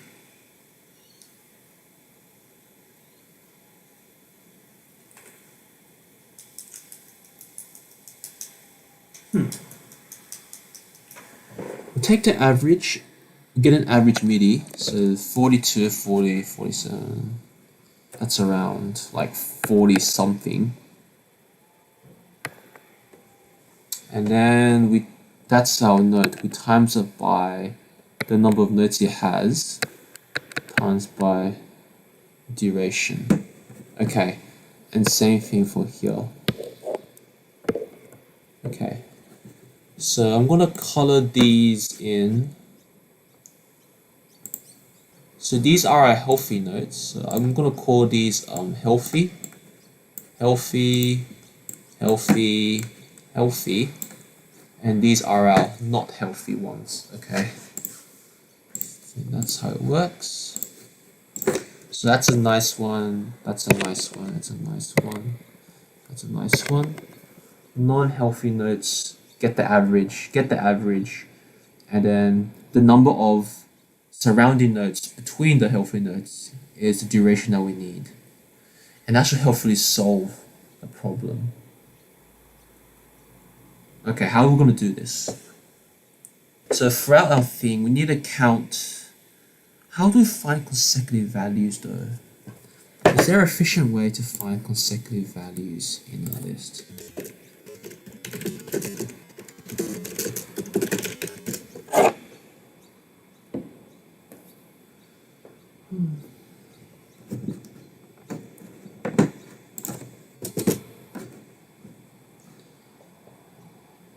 Yep, that one should be good. Oh, this one should be better. Find groups of consecutive elements. Oh, that's not high.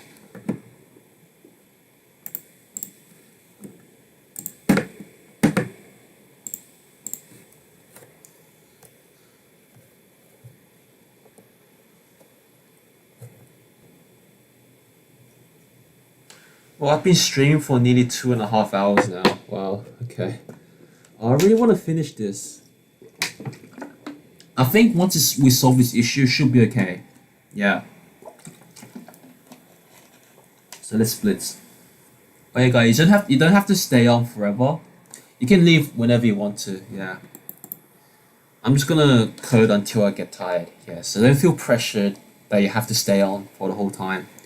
You can leave anytime you want. This will be uploaded. There will be a replay. So yeah, you can always catch up whenever you're back.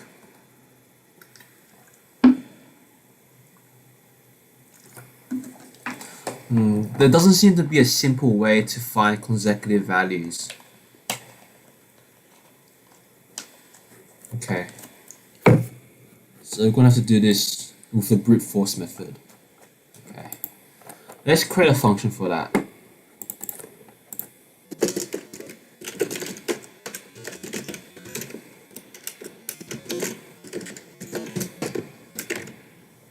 Okay, we're going to take in our bar list. Actually, we only want the note list. Bar list or note list? We want our note list. Well, then that solution then kind of throws out the whole. Let's just commit to this. Okay. Okay, so for in list. Oh, we should do it as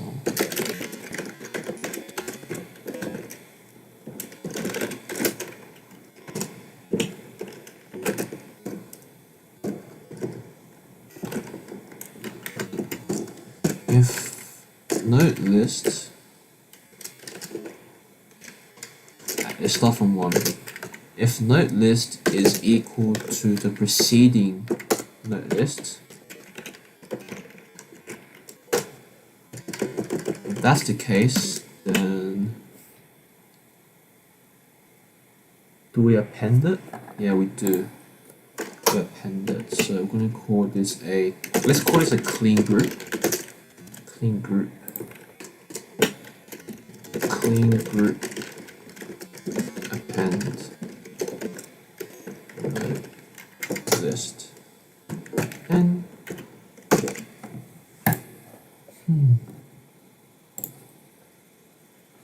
I guess the note list n -1. That's what we need. Yeah, n -1. Else, if it doesn't.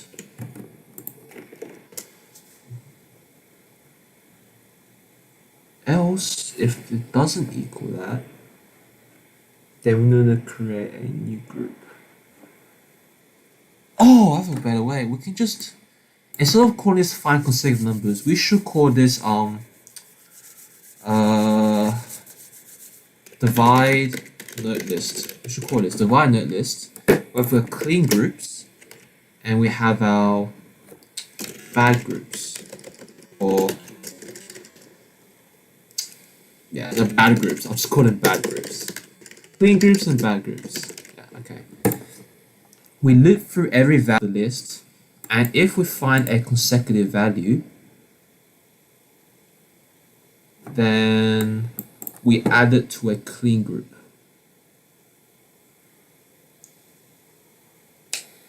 So we should call this a micro group. So we should call this a micro. So we should call this just a group. We should call this a micro group. So we have our small scale group.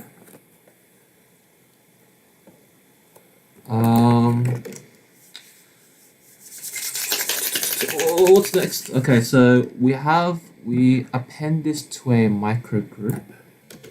Oh no. Okay. We have this to a micro. Oh, I keep pressing that button that causes it to go full screen. Microgroup append. And once that's okay, we append it until when? Until we finish the for loop. Okay, so once we finish the loop, else if not, then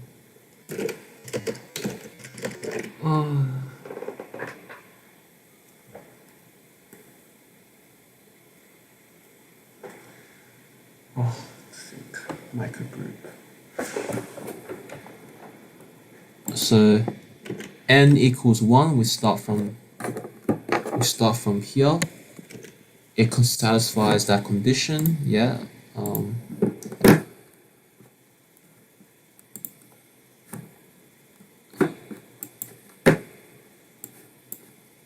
so let's just look at this. So we start at 39. Does 39 equal 42? No, it doesn't. So micro group append. We need to add this to a bad microgroup. So this is a good microgroup, and this is a bad microgroup.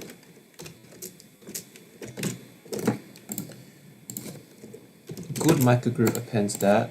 Bad microgroup appends that. So, okay, start at 39. Does 39 equal 42? No. Bad microgroup append 42. Okay. Let's move it to 39. Does 39 equals 39? Yes, it does. Append 39 to good microgroup. Does 39, and then we'll go on to the next one. Does 39 equals 39? Yes, it does. And so by that point, we have 1, 2, 1, 2, 1. Okay. Then 42. If we find a number that's not equal to the preceding number. Oh, we need to have a counter though. Ooh. Okay. We need to hold a state. So found consecutive. So let's say we're on a consecutive streak. So we're on a streak of finding consecutive numbers. Let's set that to false. Okay, so when we do find a consecutive, then our becomes true. Yeah, if we find consecutive streak, yeah, true, then we add that. Okay, so if consecutive streak is true, oh no, we add that, found it, we put that. And if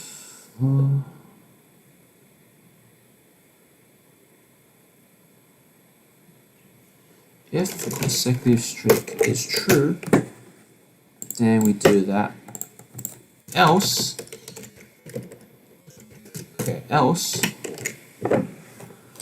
okay, so if this is not our first time finding a consecutive streak, then we're just simply adding that number. However, if this is our first time finding a consecutive streak, so for example, we're at 42, we're originally at 42 and we saw 39, but we have not yet found a streak, then what? We have not yet found a streak.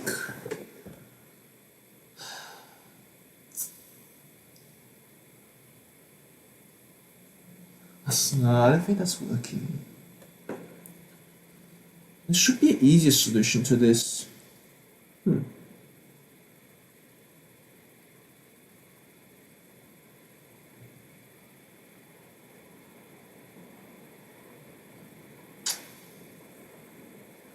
Begins.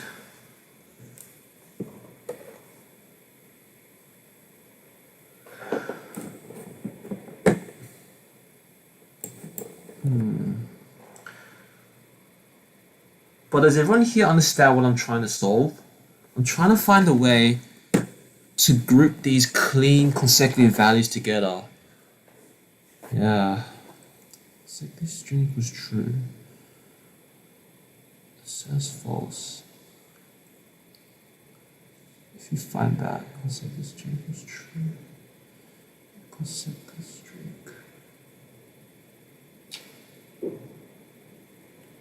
I need some sort of counter.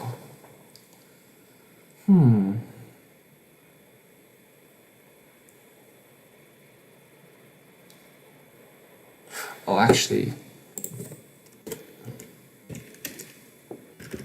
we append both values. Append. Oh wait, that's else. Okay, else. Okay, if this that. Okay, else. If they're not consecutive, but we found out, this is where we put in. This is where we put in the consecutive streak. Else, if consecutive streak was true, then we finish off that good micro append. So we append whatever was before that. We append this. And then we set this back to false. Consecutive streak back to false. Okay. Okay. It was true, so we don't need this. We don't need that. Okay, that should hopefully work. Okay, so let's run through this manually. Okay, so let's start at 39. Does 39 equal to 42? No, it doesn't. So is consecutive streak true? No, it doesn't. So we need to add in an else here. Else if consecutive streak, let's make it clear, if consecutive streak is true. Else if consecutive streak equals false. If you have a list into df, you can use diff easy. Oh, that's smart. Difference you can detect. Oh, that's so smart. Thank you, Liliana. Alright, actually, that's actually way better. I forgot that there is that type of function involved. So let's just double check. So x equals 1, 1, 1, 2, 3, 5. Let's say let's have that list. Oh wait. Oh, x dot diff. Wait, how do I find differences?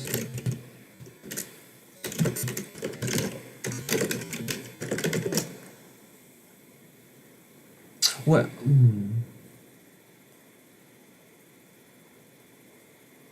Yeah.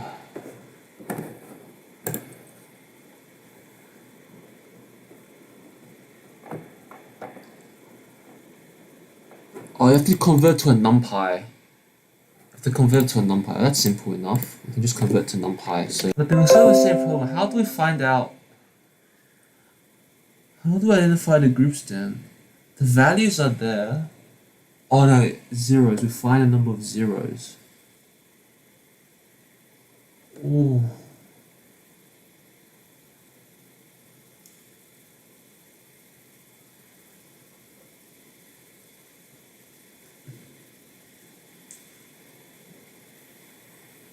Yeah, I got that.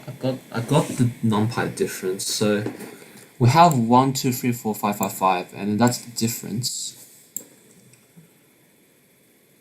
So it gives you one less value. That makes sense. So and then what we have to do is in our function, we detect how many zeros are there in our difference list. So if we find 0 here, that means if we get the index of that, it means index of the difference list equals list, original list, index, and index I minus 1 are consecutive. So that's a good hint. And for the rest, we don't have to, we only need to know the index, the positions of those original elements in the list.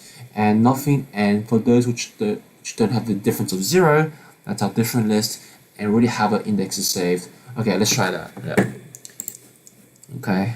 I probably didn't explain myself clearly, but I think that's alright, cool. Let's just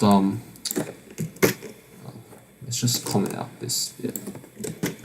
Once we work this out, I feel like this will be more legit, our track. I don't know. I'd like it's Control K. Okay.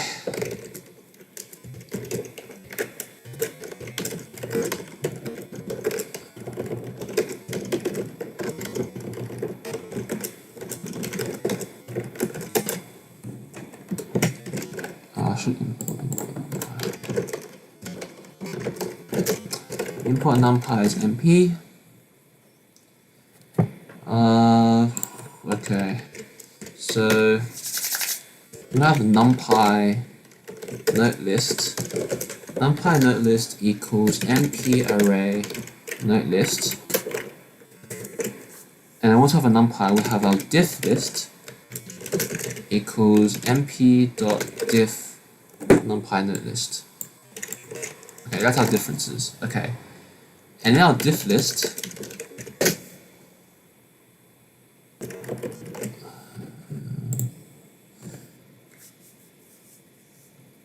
okay, let's just do z equals y.diff. Oh wait, z equals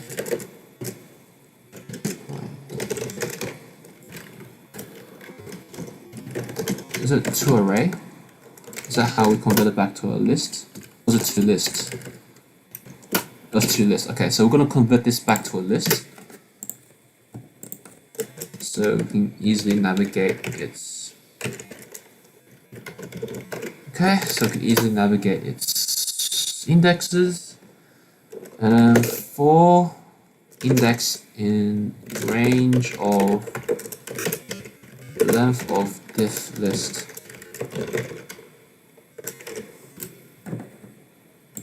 Okay. We're going to have an array that stores index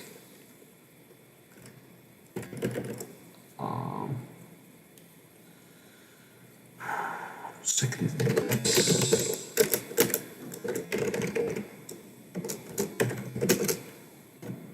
Okay.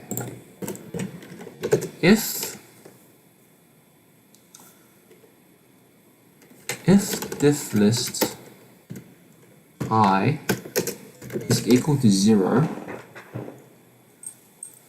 so if diff list I equals to 0, then we're going to store consecutive indexes. It's indices, consecutive indices. Consecutive indices append I, not the actual element. We only want to contain the index. Okay. So we got the index. So let's say we go back to our example. 1 1 1 3 4 5. And then our diff list is that. Okay, so let's say we go through the loop. We start at I equals 0. We encounter a 0, so element is 0. And therefore it is 5. So our indices list, we append a 0. Okay. Next we'll go to I equals 1. Element is a 1. That's not a 0, so we ignore. We go here. I equals 1, same thing until we get to 0 up here. So until we get to I equals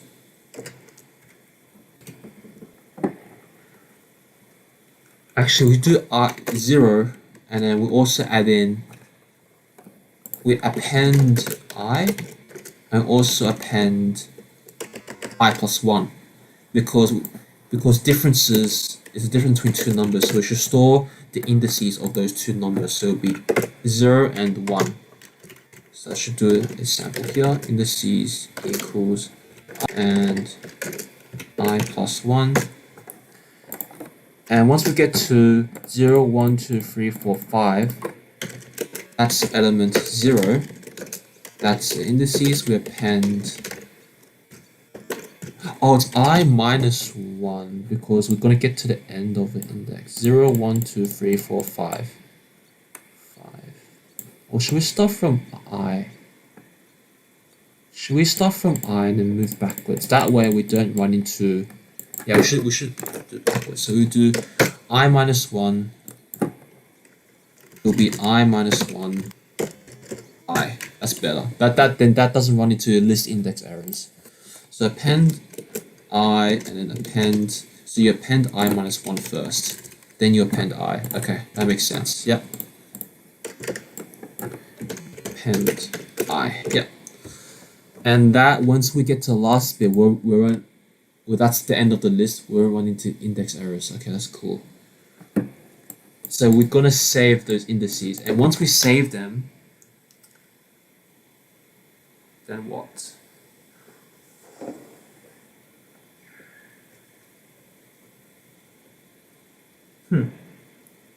I think it'd be better if we don't need to save every element. We just need to save the start and end. So if I minus 1 is the start, if I minus 1 is the first consecutive figure. How you like the sound of the keyboard? Sounds like someone cueing the guitar strings. I really like keyboard sounds. Like when I hear a keyboard sound, it's very therapeutic for me. Yeah.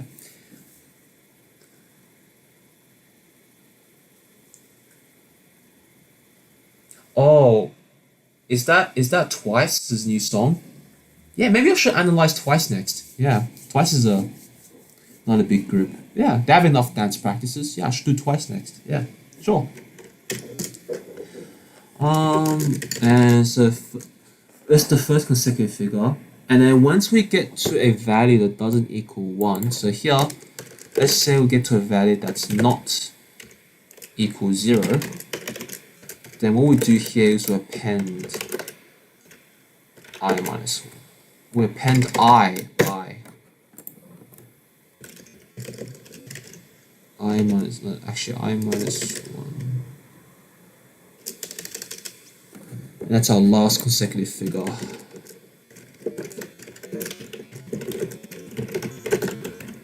And when we do our list, we can just do list, first consecutive figure, last consecutive figure.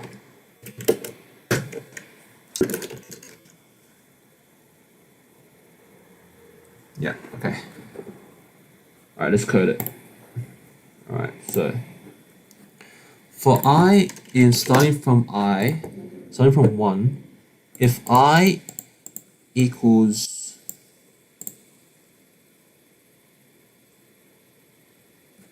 actually no. We just, because this is a difference list, so if I equals 0, then append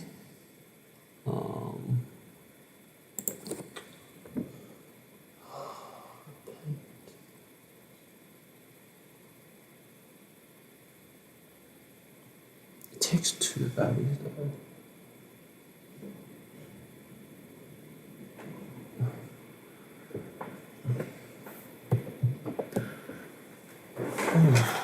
Consecutive in the C equals I.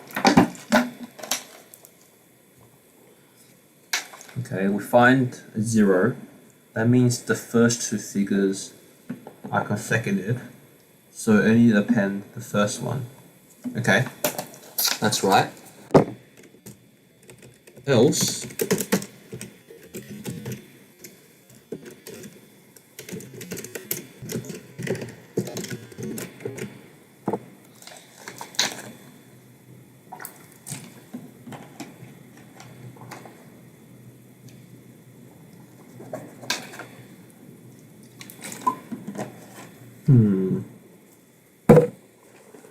this is interesting. So if we encounter a 1, that means the preceding value.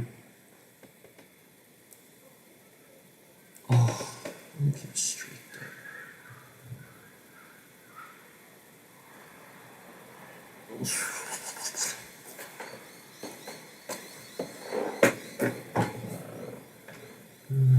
We're so close. We're so close. I just need to work out how this loops.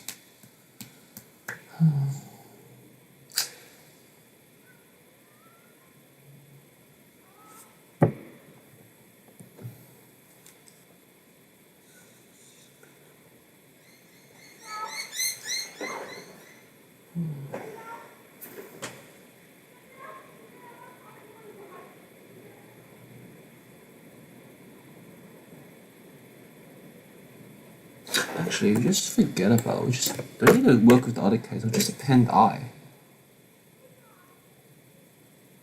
Just append I. If we find another 0, we append I again.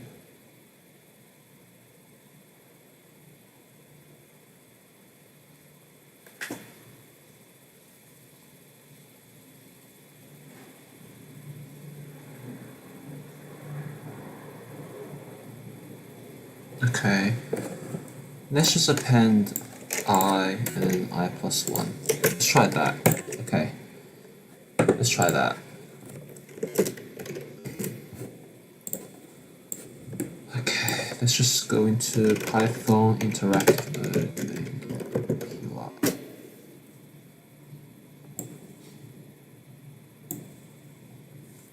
Okay, so let's say we have x equals 1, 2, 1, 1, 3, 3, 4, 5.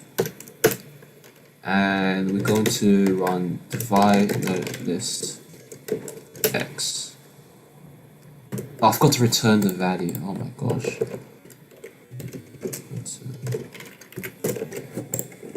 I want to print it out as well.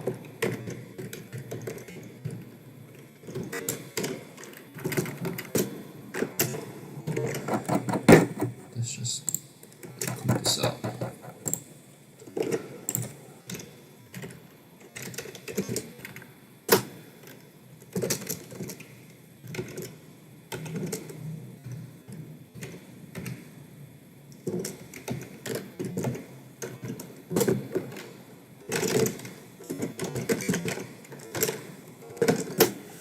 Okay, 0, 1, 4, 5.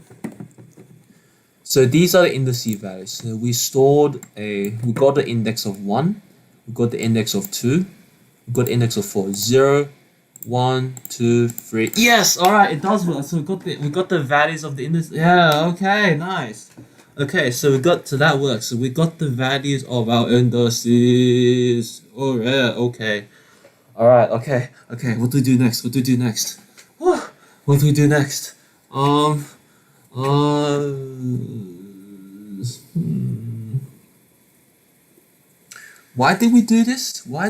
this? Oh, this is the annoying thing. I spent so hard working on a small feature, and then I forget why I did it in the first place. So why did I do this? I did this to find the consecutive groups. Okay, so we got the indices of the consecutive groups. So let's get the indices of those groups. Okay. Yeah.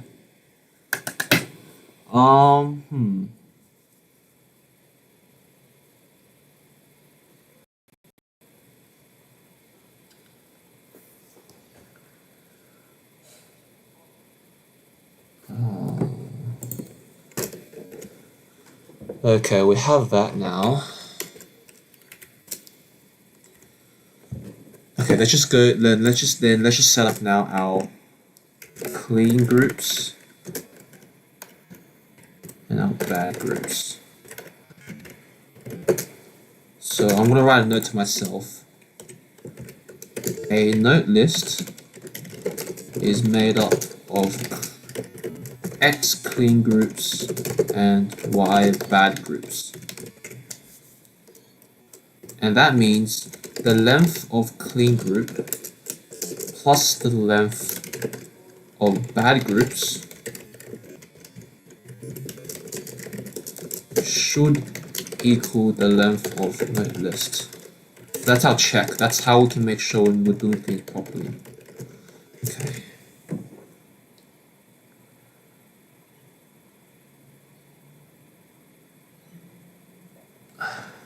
Okay, what do we do now? Okay, so we're going to append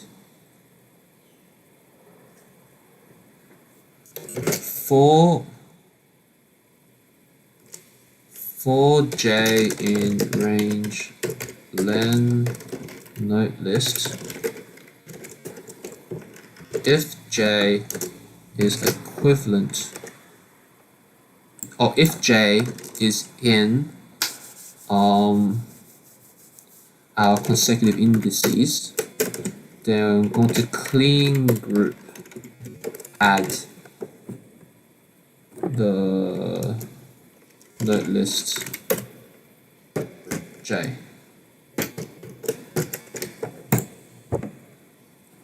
But we need to break those clean groups up. So we need to create a micro group. So micro group. Okay. If J is in consecutive indices, okay, and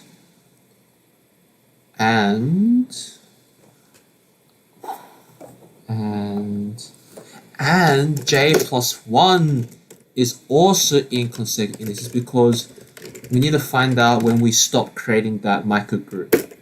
Okay, so if J is inside consecutive indices and so is J plus 1,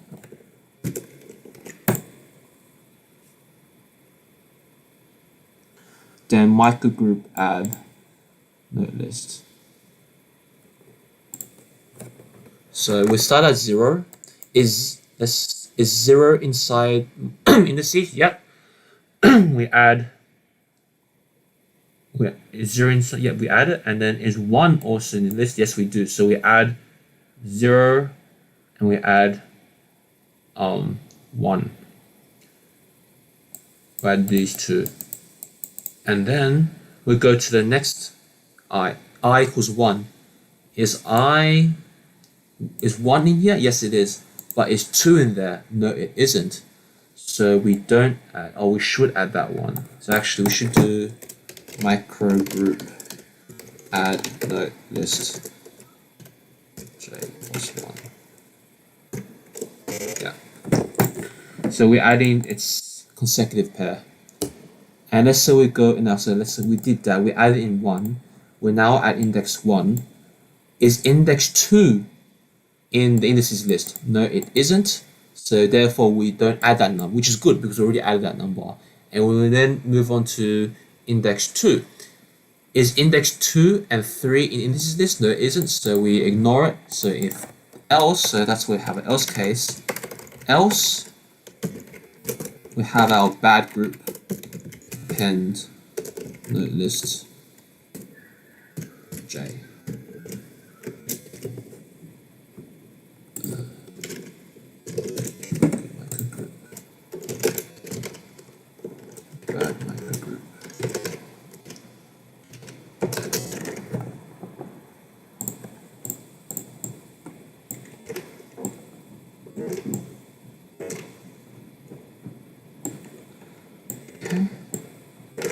Else, so once we find something that doesn't fit, then we're going to add our clean, then we're going to add the clean groups.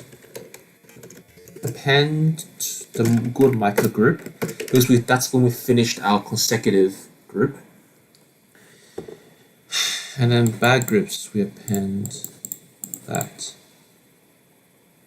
And once we do find it, that's where we also append our bad group. That's where our bad group ends.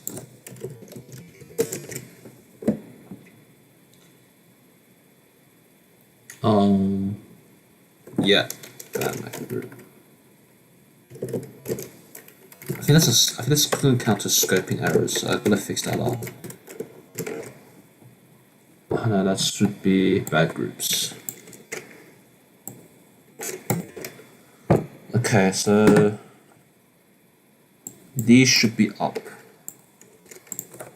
here. Okay, let's go. So for J if J is in consecutive indices and J plus 1 is also in consecutive indices, then group, yeah, plus that. And bad groups append micro groups. So we're gonna need to check. So if length of bad groups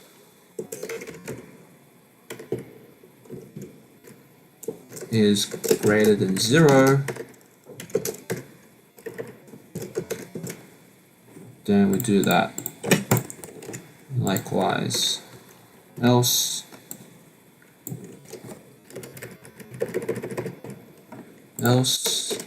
if length of a, oh no, this is bad microgroup. Spewing. Fix that later. If length of a good microgroup is greater than 0, then we do that. And if length of a bad microgroup is greater than 0, then we do that. And then once we added in a bad microgroup resets. We reset the array. Yeah. And good microgroup, we reset the array. And that should give us clean groups and bad groups. And then we have our ultimate.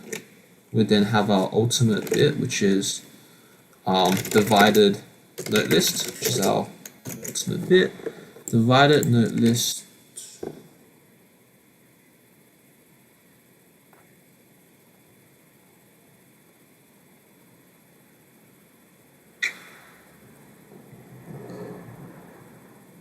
Oh, we don't even need to do that, to be honest. We can just append that straight away. Actually, we don't even need to do the clean group bag. We just go straight ahead and just append it to here. Yeah, we just do that. Yeah, we don't even need to deal with these. It's useless. Okay, double check. Microgroup add, yeah. Let's just test it out.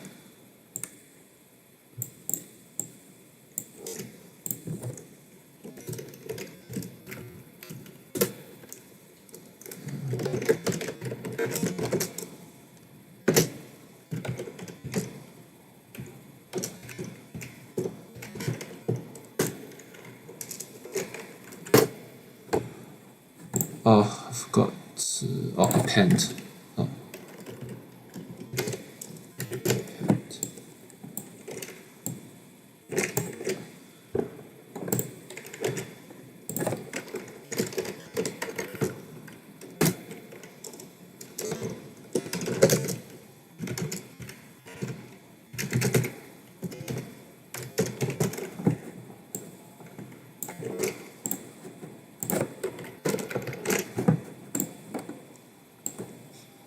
Okay. Alright, hopefully this does what I want.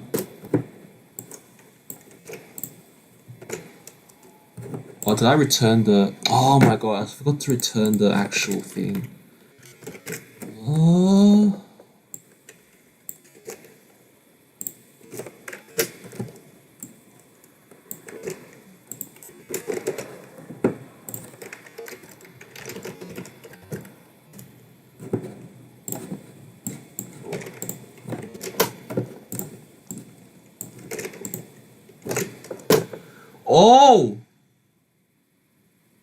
Oh, close, so close. I got that. Oh, so close. I got that added one in there. Oh, so close. Okay, we're nearly there. We're nearly there. We're nearly there. I just have to get rid of that stupid one. Oh, but that's what I want. That's what I want, guys. I want to have my bar divided into these groups, these consecutive groups, so that I can work out the actual notes. That's what I wanted the whole time. Why is this like that?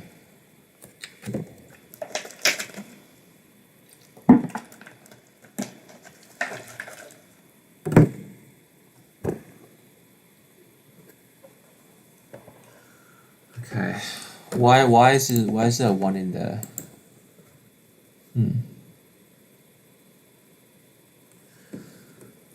Else append note J. Else.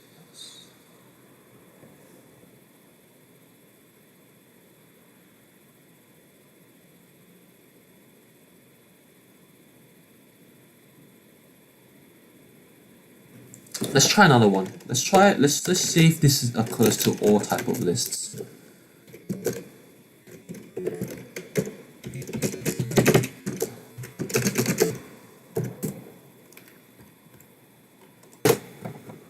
Alright, so... Oh no! It doesn't work for everything. What? So all the zeros. No.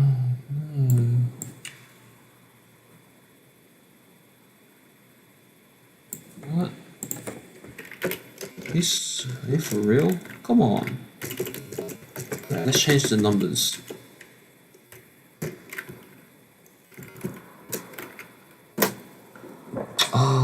Yeah, that works. Okay, that one works. How come this one doesn't work? Let's try 3, 3.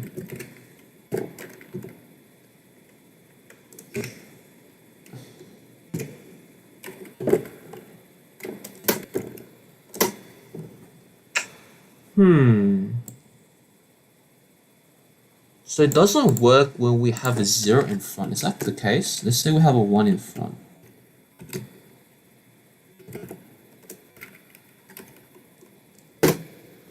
Okay, so that's so weird. So if there's a 0 in front, then it doesn't work. Why?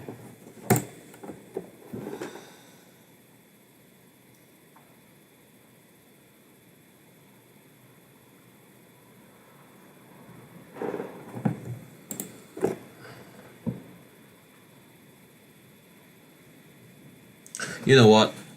I don't want to spend too much time on this. I'm just gonna, if there's like one missing value in there, I'm just gonna, it doesn't really matter. It's gonna be a long track. The note won't make any difference because different notes, we're just gonna take the average, right? So that one note won't make a huge deal. The rest should be okay. I just have to make sure that this doesn't happen like when we have this sort of scenario.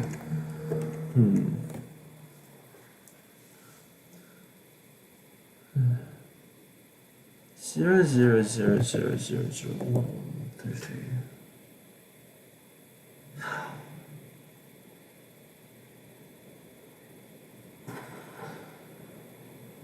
Why? Let's print out the consecutive indices.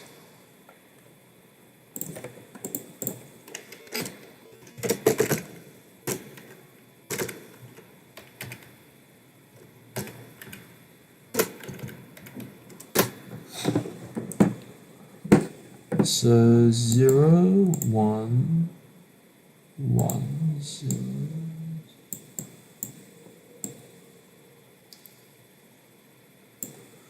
Oh, there's something wrong with the difference function. I think. How did I get a 9 here? Oh, wait, that's the indices. Okay, so actually, I should print out the difference function. That should also be helpful. Print out diff list.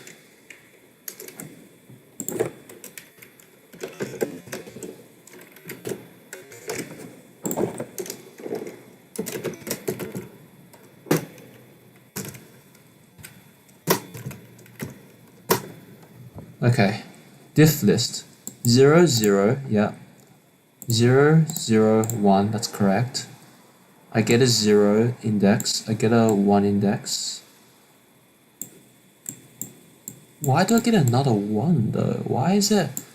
So that's the issue. Why do I get another 1? Oh, I also got another 8. Oh, okay, that's simple. Oh, I can just add in a quick function. So if diff list equals 0 and diff list equals I,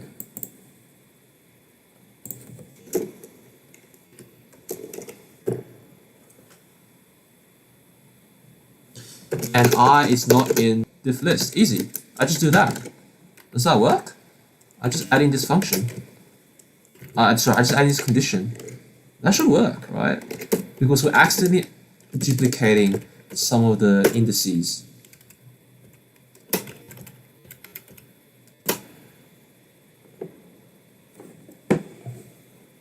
Okay, now it's grouping it also. That's a good thing. But it's not separating out these ones. So we have this situation. If an I is not in this list, maybe we just add in this and I plus 1 is not in this list. That should be it.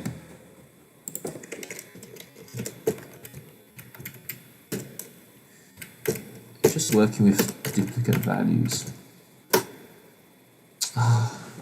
Why do we have a double 8? Why is it double 8? Oh, it's not even.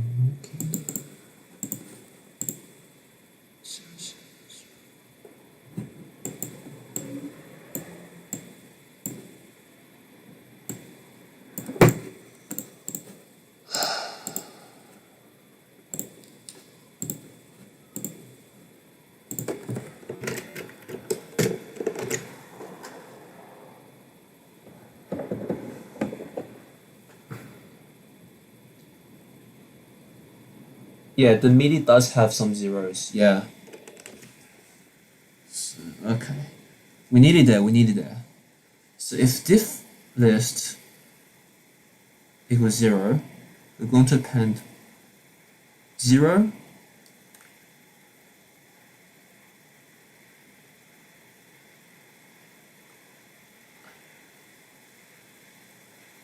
We're going to append 0 and append I plus 1.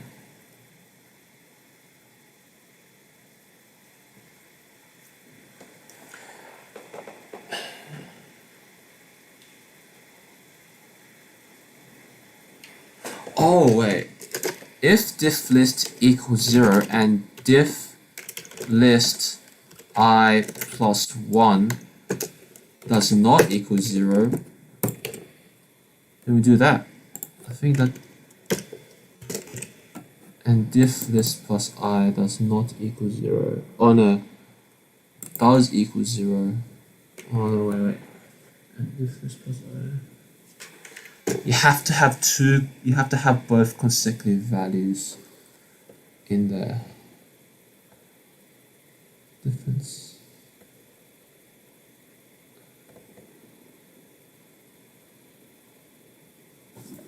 Let's just try that.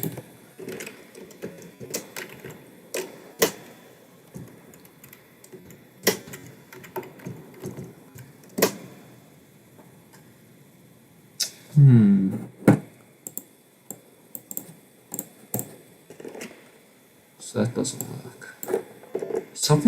It's got to do something up there. If the difference is 0, get position 0.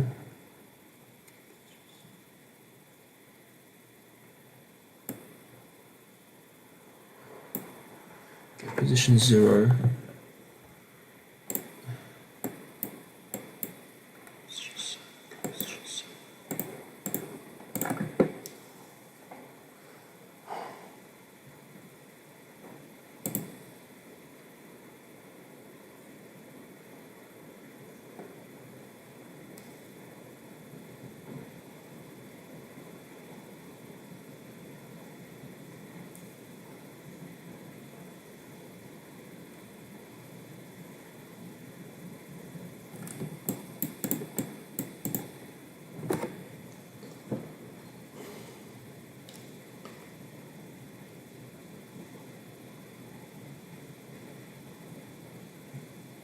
All right. Oh, these two zeros have an overlapping element. Oh, okay, so that's what we add.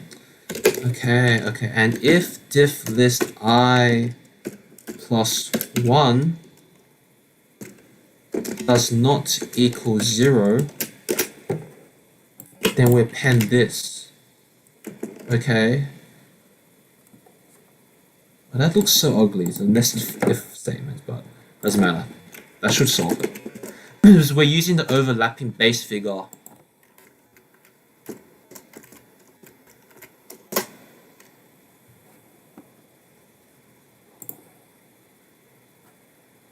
Oh.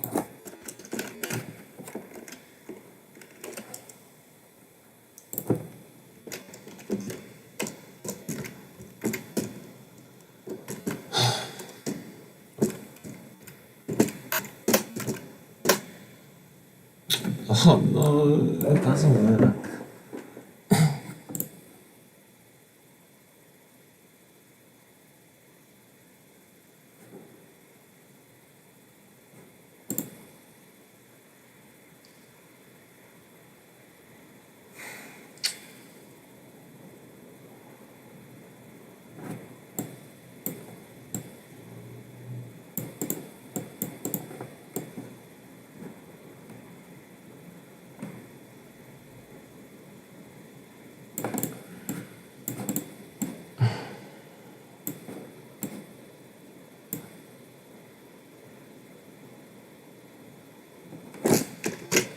Actually, let's just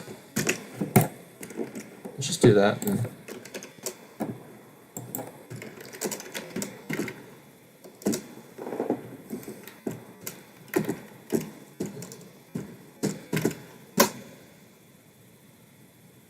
Well, that was close.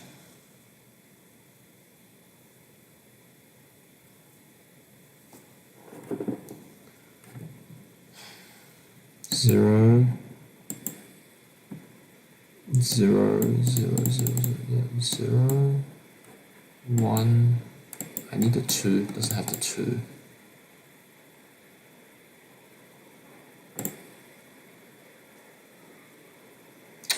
There's some logic problem behind this.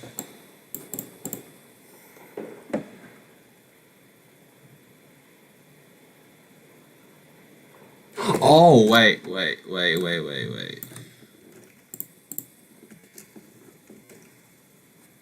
We should use a while loop. While loop is better because we can skip values.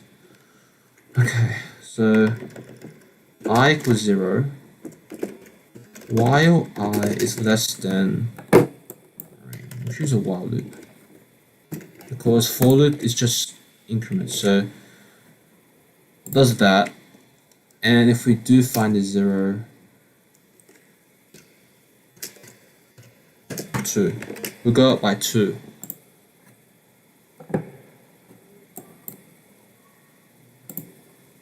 Zero, 1, 0, 0, 0. We got that. And go by 2. I think that works.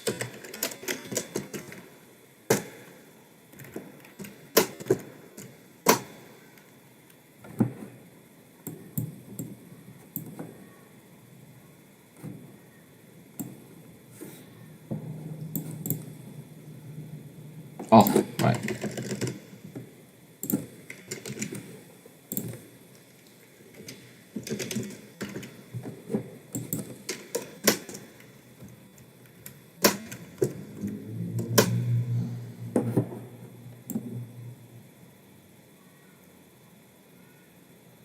Oh no, it's not one of these.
What's it got to do with this?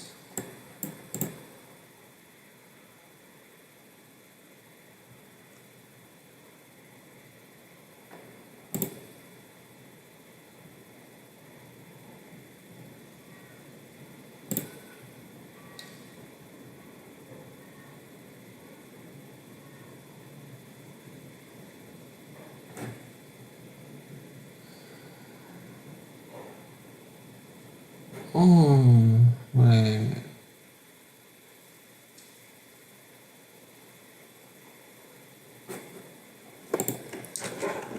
Maybe that was fine all along. That was fine. That was fine all along. That was fine all along. I didn't need a. There's something to do with down there. I was probably looking at the wrong area.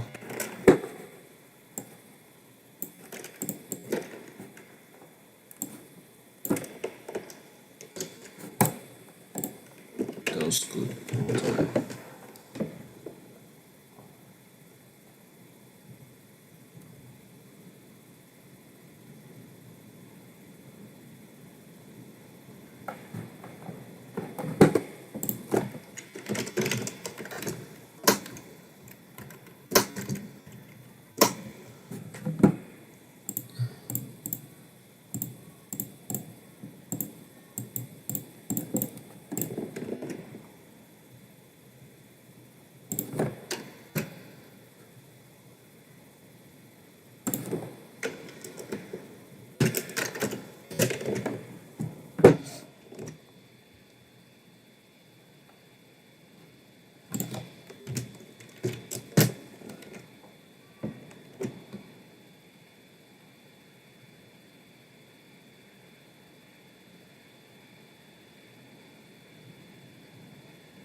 I'm not that good at algorithms, guys, so let's do that then.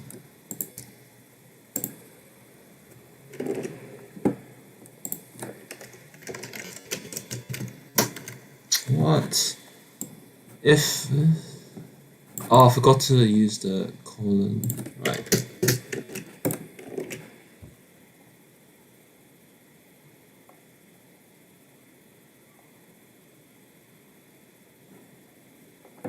Oh, I didn't need it. I just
0, 1, 2, 3, 4, 5, 6, 7, 8. Oh, it nearly worked. It nearly worked. I just need to group these up together.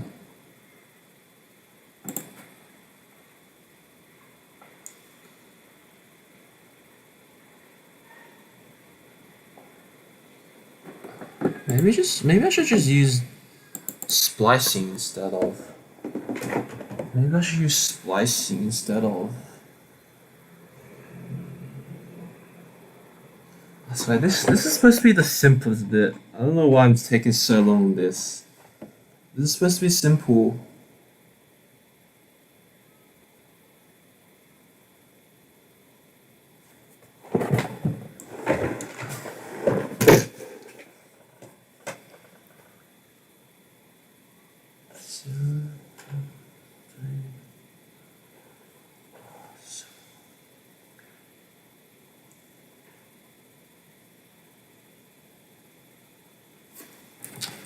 These indices are interesting.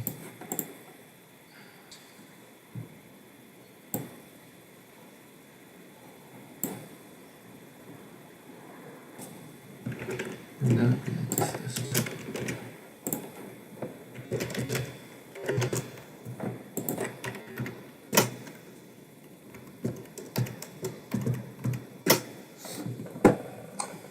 0, 1, 2, 3, 4, 5, 6, 7, 8.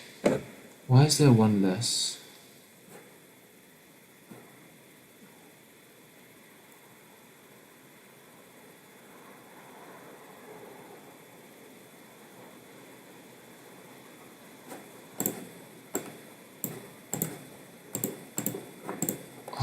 Maybe if we do. What if we just do the opposite way?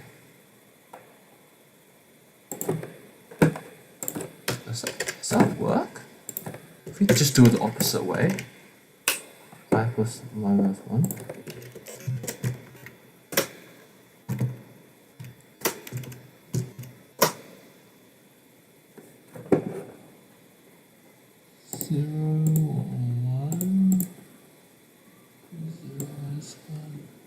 Append I. Oh wait, that might work. We should do it above here.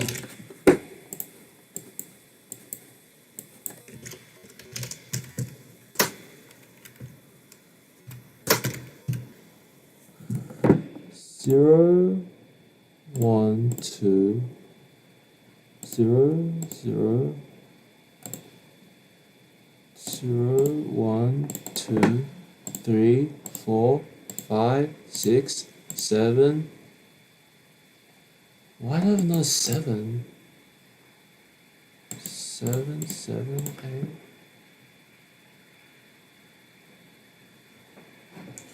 0, 1, 0, 0, 1. No, I was working before. 0, 0. Let's try another. Let's try another one.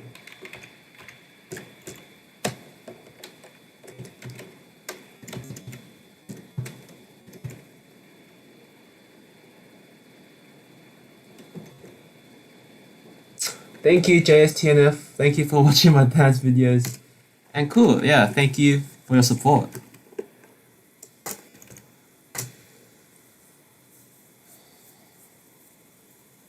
No, that's so wrong. That is so wrong.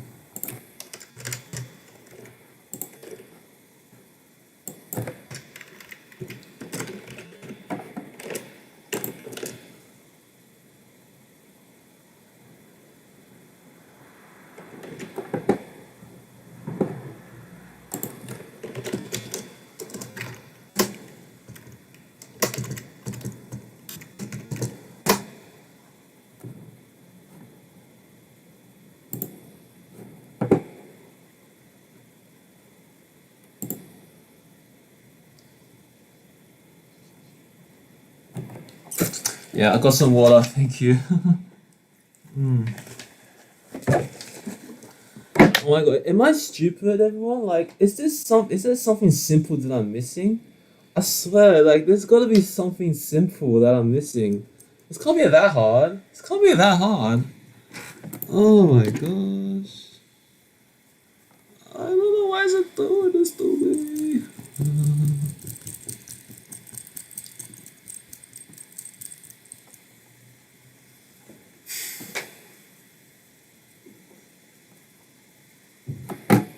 I need to draw this out.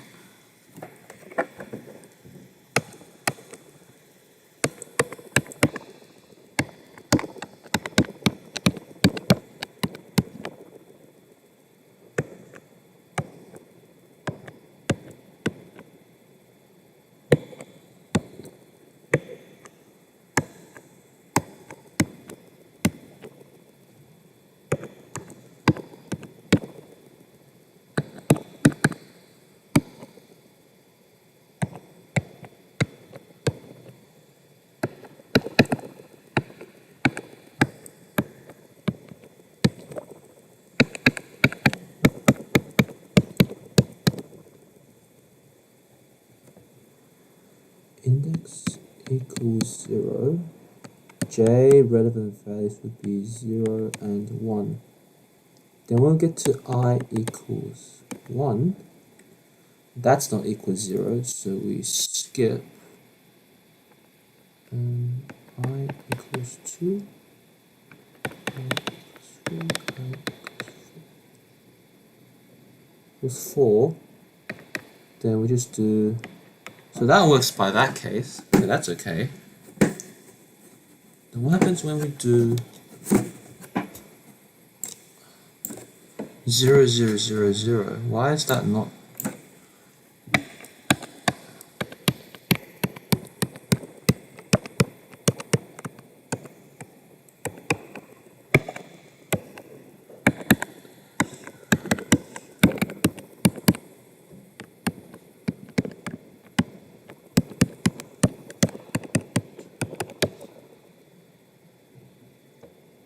Okay. That's.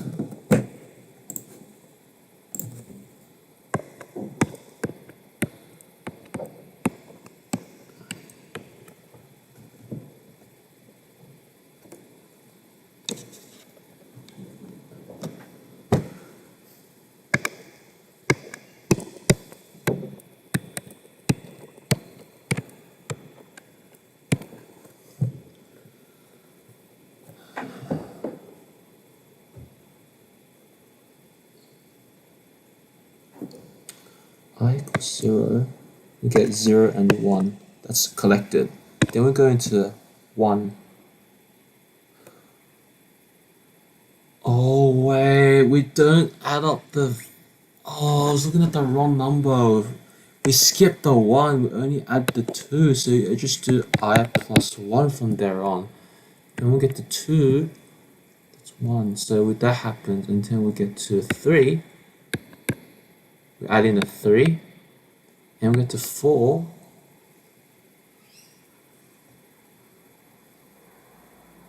three, and 3 plus 1. Right. Okay, I think I know the problem. I plus 1. And if I equals 0,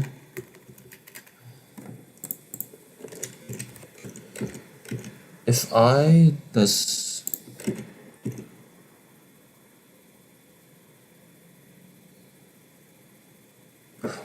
if I minus 1,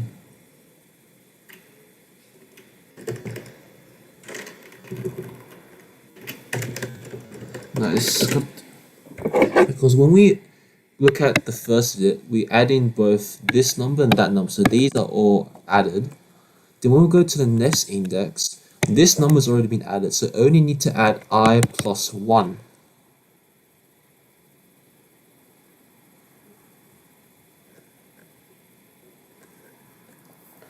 The project's not on GitHub yet. I'm still coding it out. Yeah, as you can see, I'm struggling. I've been struggling for the past 3 hours. Yeah, 3 hour mark. Yeah, I know. Thank you, John. Yeah, you guys don't have to stay. Like, if you guys want to leave, you can leave. Yeah, I'm just gonna continue coding. Yeah, don't feel pressured to stay and watch. Yeah. Okay.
That should be it.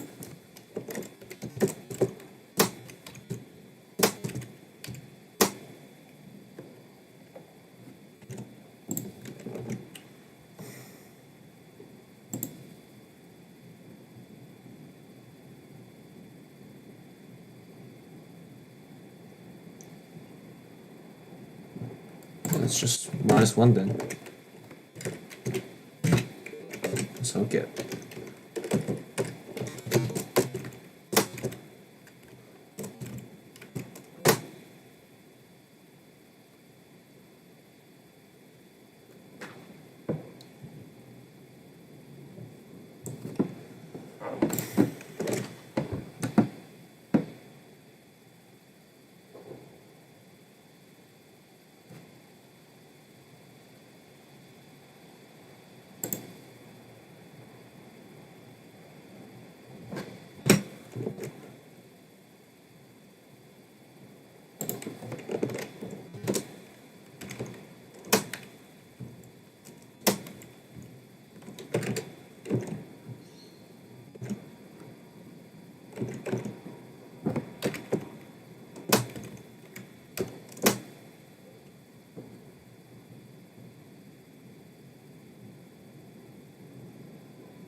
You actually enjoy watching this? Oh, thank you.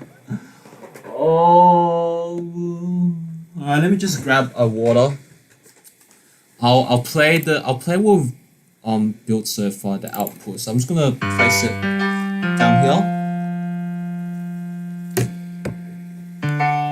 I'll just take a quick break. Yeah.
Oh, I'm back. Alright, so that's what it sounds like. Yo.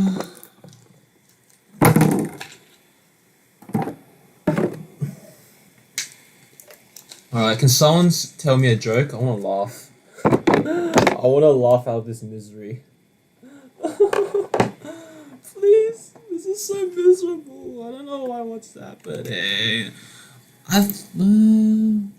Okay, let's just wrap this out.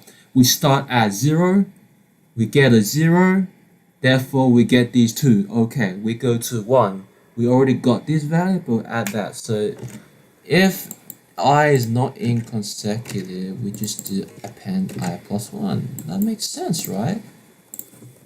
We're gonna append I plus. Oh, right. Not all values are consecutive.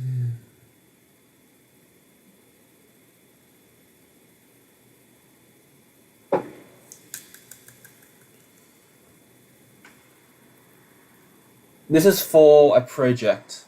Yeah. Personal project. Like the backstory is that, you know how when new K-pop songs come out, and then you have there are some amazing K-pop piano channels which produce piano covers within like an hour or two, and it's really cool how to do it, because I think these YouTubers, they have like pitch, the ears can detect like pitches very well, so they're able to just play on the piano immediately. But for me, I want to be able to build a program that can just, produce those K-pop piano covers instantly. So yeah, that's the motivation. Yeah, this is how I spend my hours, just building this stuff. Oh.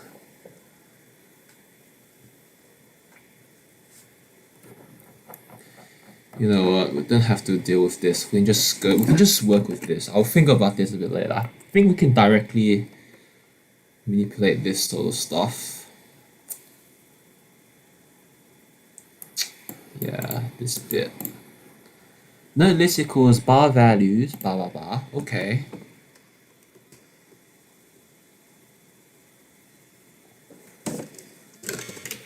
For n in node list,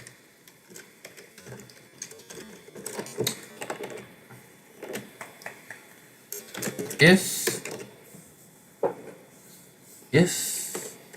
um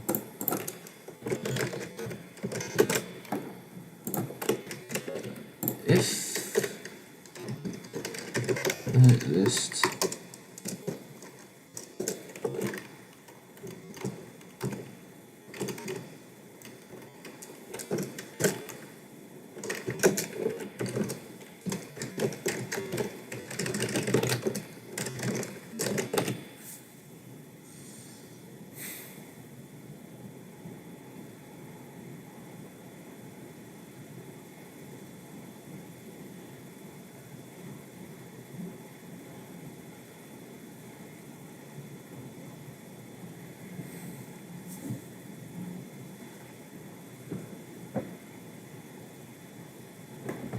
I can do this for any songs, not just K-pop, but like let's start with K-pop, right? Why not? K-pop is cool. Yeah.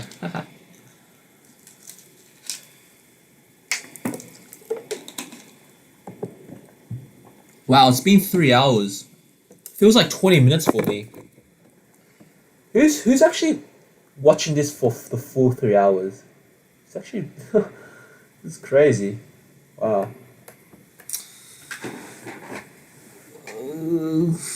Okay. I'm just gonna directly do it in this. I'm not gonna bother with the above. The above is way too hard. I think we can just do something simpler here. Okay, so if we go through every note, if our current note is the same same as our previous note.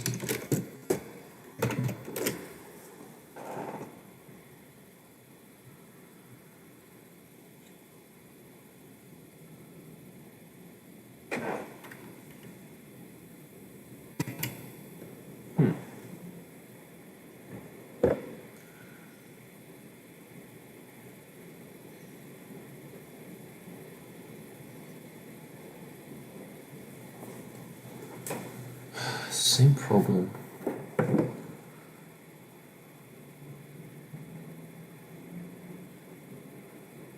Actually, we should add in this. If here, then that. Else, if they're not all duplicates, then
how do we get?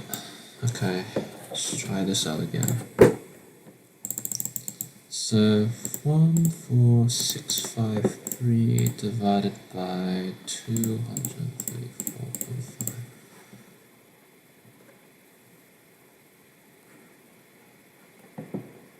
Actually, no, I went all the way around. 234.5 divided by 653. So every second. But what is the be?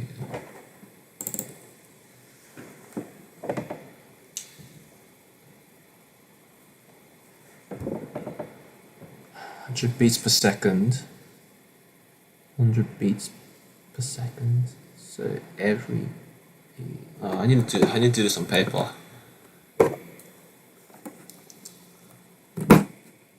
So 100 BPM per 60 seconds.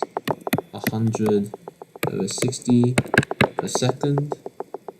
So what does that mean? So how do I find out that per beat? So I need to get it. So that divided by itself should give me the answer. Alright, so 1 divided by 1 second divided by 100 divided by 60. Okay, so that's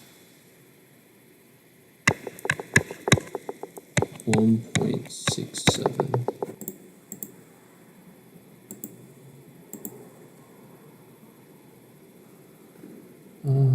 Wait, what? No.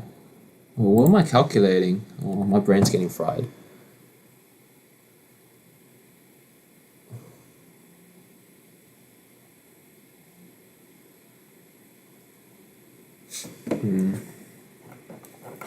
Duration of MIDI. I don't need to. That's 1 beat.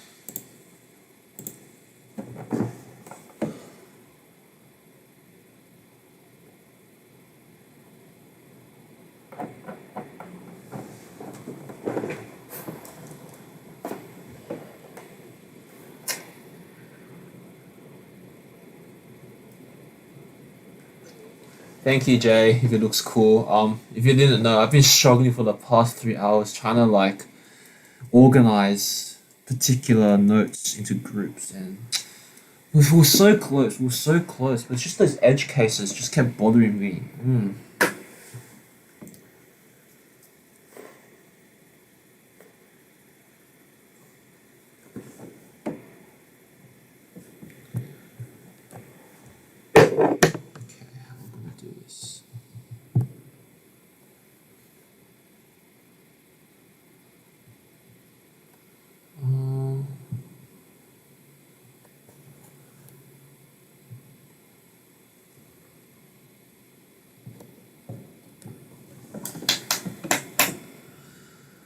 Okay, if they're not all duplicates, what happens? If they're not duplicates.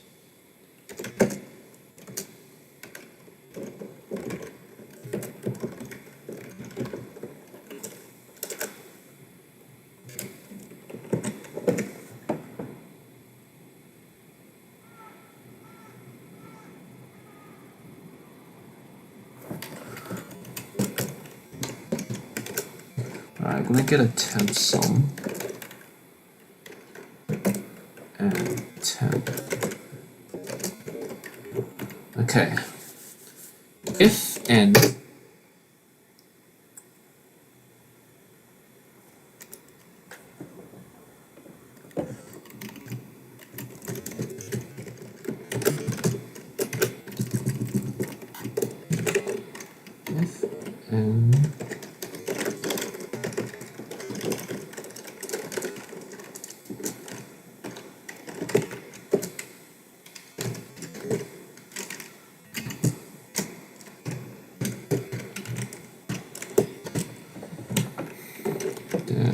temp. Actually, we should do it in the reverse. +1, -1.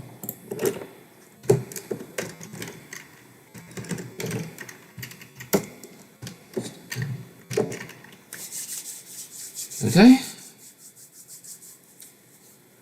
Yep. And temp length equals 0.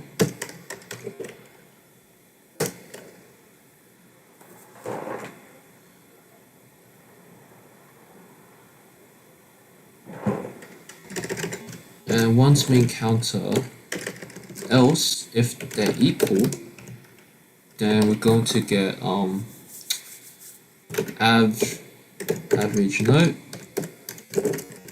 which equals temp sum divided by temp len, and that's our average note value. And then we're going to create this, which equals average note. Oh no, but then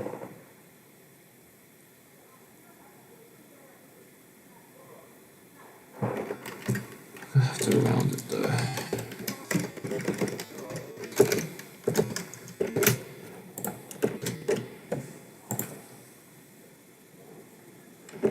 Average note, temp, duration to duration.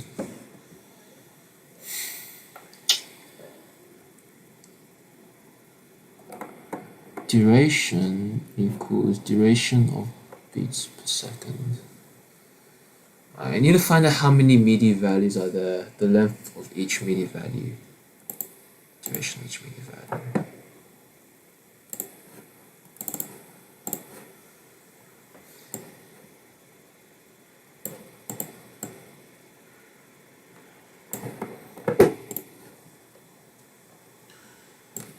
Okay.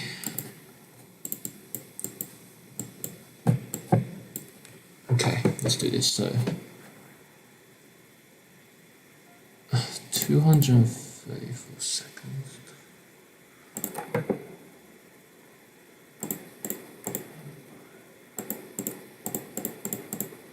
Okay, so 0.016 seconds per MIDI value.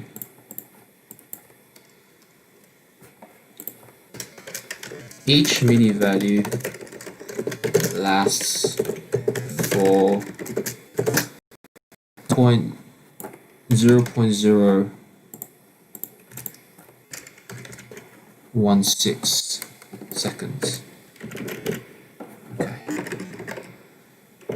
Okay, so 0.016 times by 1,000 that's 16 milliseconds. Okay, so we're gonna count how many milliseconds that lasts. So when we get, so we need to get duration of one MIDI. That equals to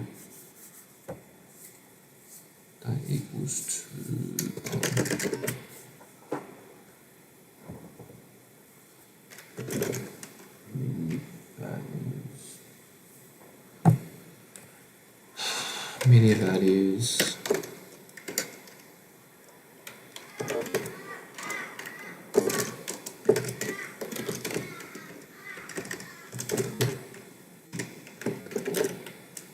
That's duration.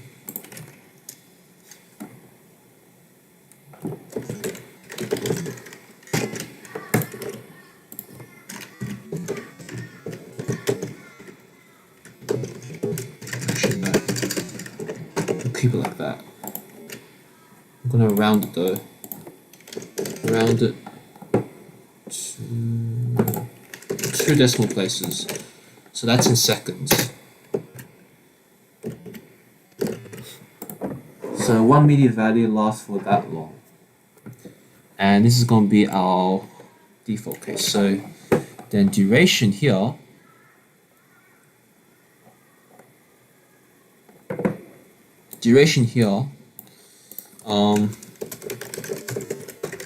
duration equals that times by temp length, the number of notes that we've crossed over.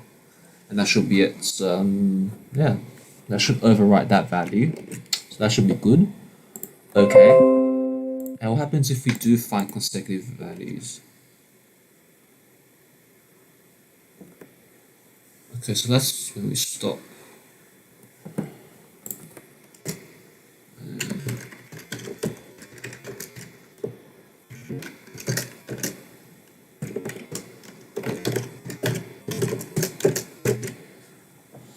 Okay.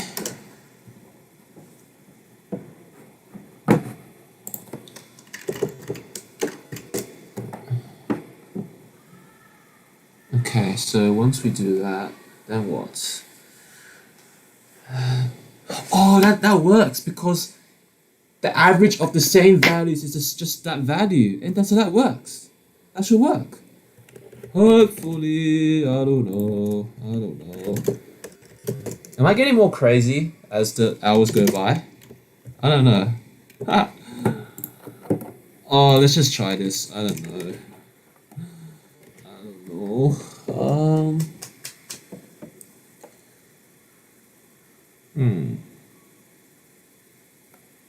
Actually, this can just go away. I don't need this. I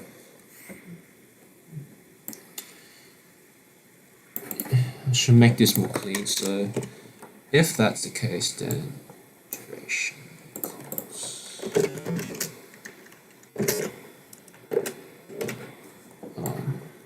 breaks.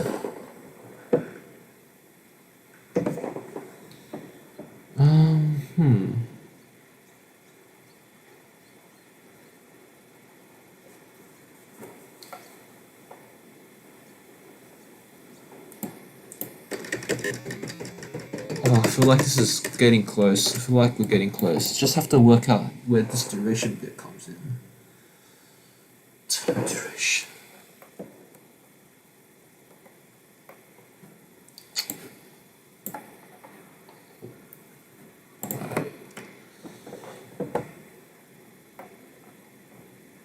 Duration has to be in a wider scope, so it has to be up here. So take number breaks.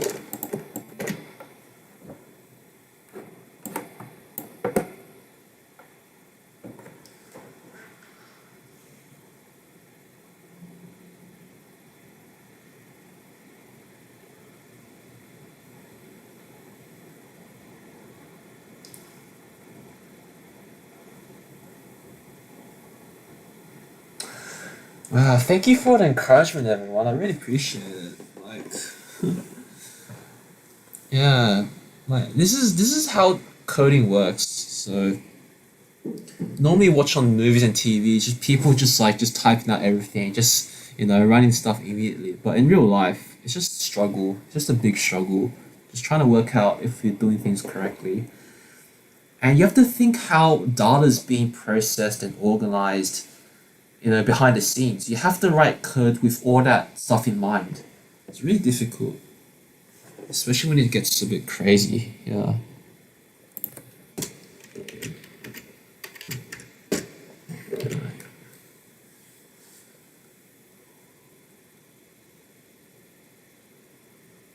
Except duration equals 1.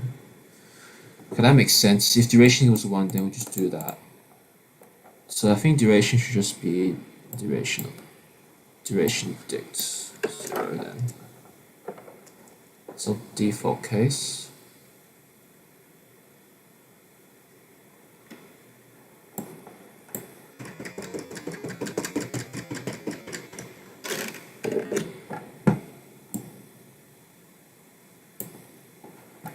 And if that's duplicate, then our duration node is a whole node. So duration equals, we'll update that into a whole node 1. That's unlikely gonna happen. So if we get that, we'll just continue. Right, just continue. Okay. Alright, let's make the track. Oh, did we call it a function? Yeah, we did.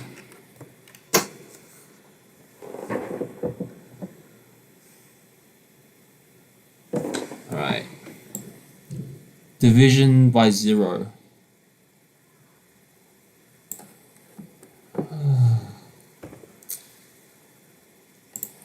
So something happens where we can't divide by 0.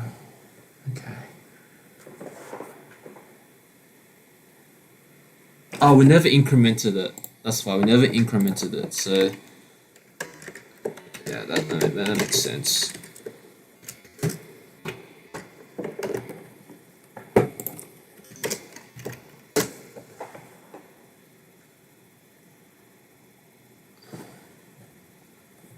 Division by 0 already.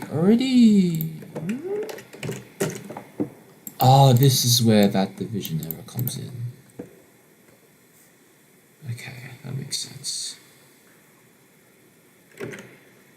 Right.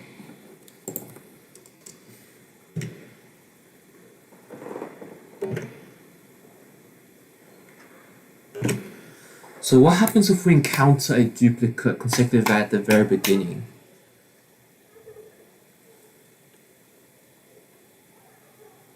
Oh, we just do the same thing. Else temp sum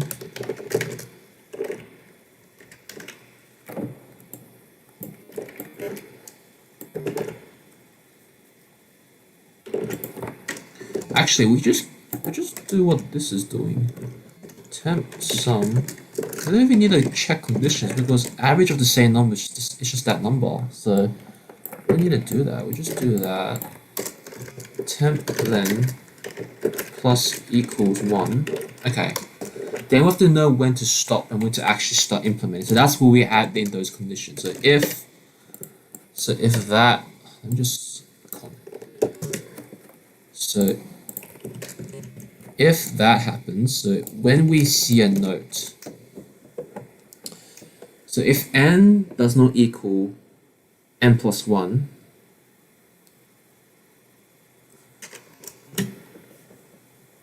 oh no, oh no, if n does not equal n plus 1,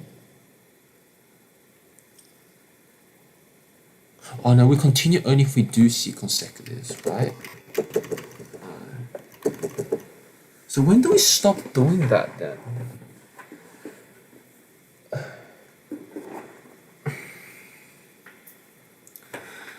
Oh, this is so close, guys. I'm just so close. I just know this is so close. I just need to get this done. Alright, drawing board. Okay.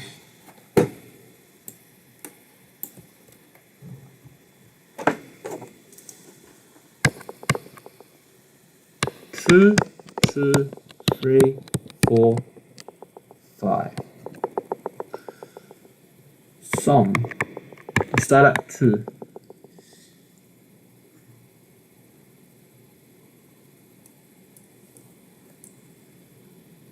Plus 2 is 4. Encountered len is 2, which means average would become 2, which is the same as that. So that's that. But when do we actually stop? How do we stop?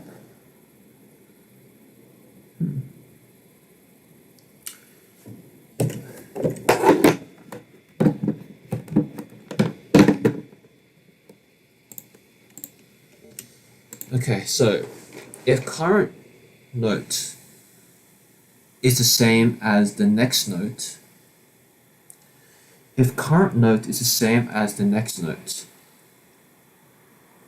that's consecutive values.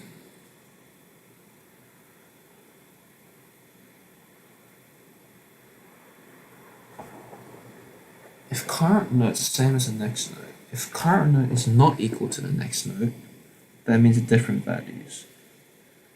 So we keep doing this until.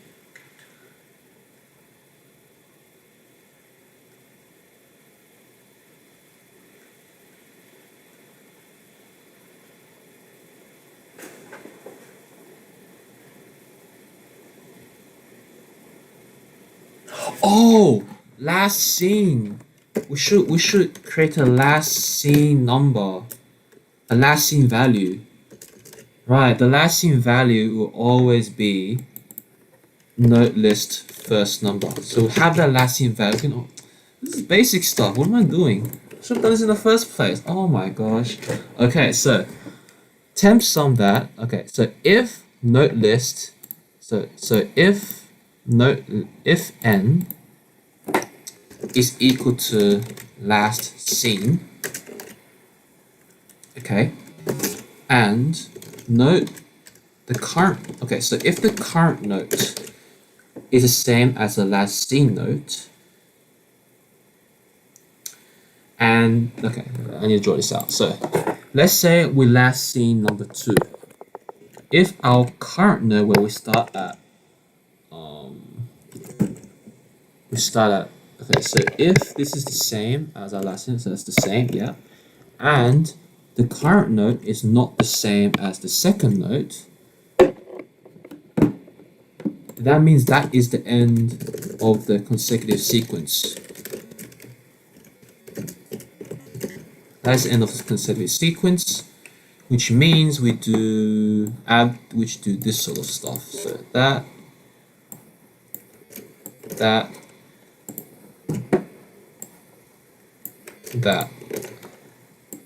and then we reset the temp sum and temp len. Okay, now else,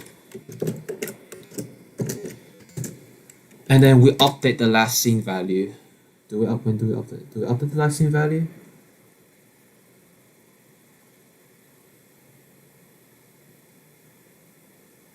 I'll think about that later.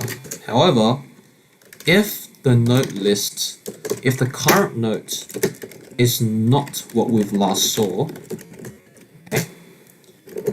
If if the current note is not what we last saw, so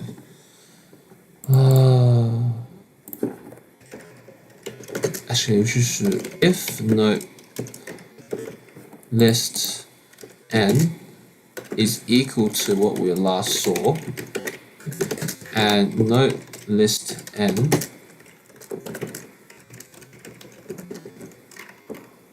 is n plus 1. So if that's the case, then we are still in the consecutive sequence.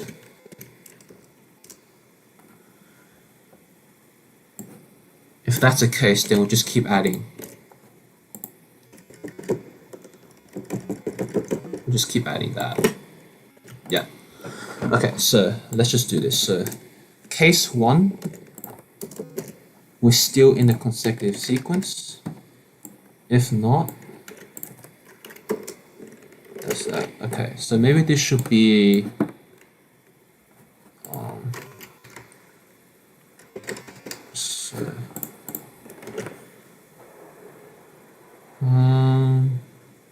okay, so you initialize. Actually, this should be initialized at here. This should be initialized. 10.1. So that's you don't need that in there because this will keep resetting. Okay, so you start at the sum value is the first element of that list. Okay.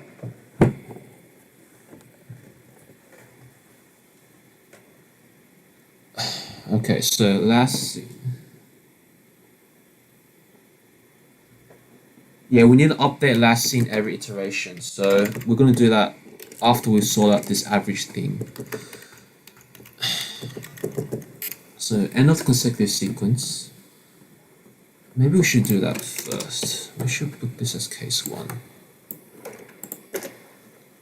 Okay. Okay, so if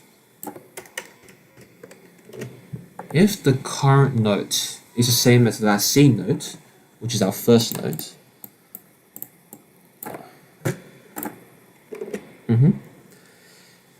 and where the next note is still the same as the current note, then we're still in the consecutive sequence. We add up the sum and we add up the length. Okay, that's good. Next is the end of consecutive sequence. So if the current note is the same as the last seen,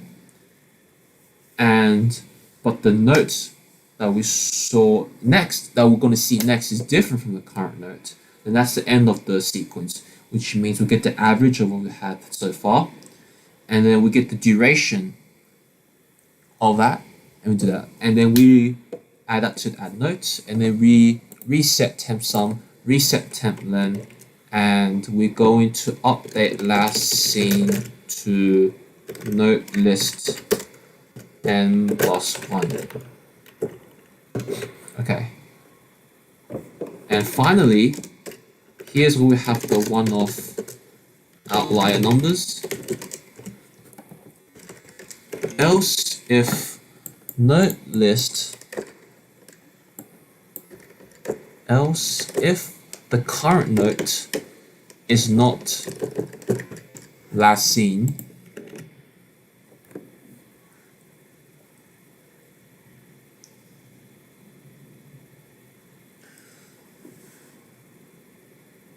and if the current note is not the same as last seen, so if we're in this, so if the current note, let's say we're at 3, is not the same as last seen,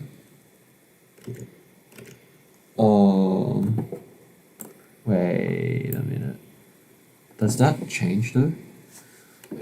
If the current note is not the same as last seen, and the current note is also not the same as the next note, then we just do that.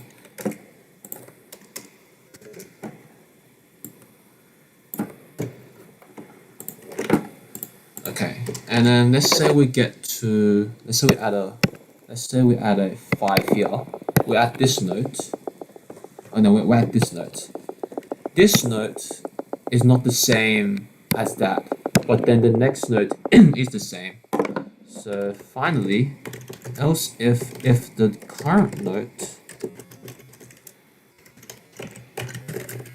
is not the same as last seen, but the next node is the same as last seen,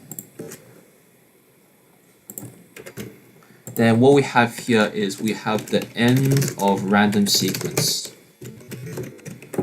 So this is the start of random sequence.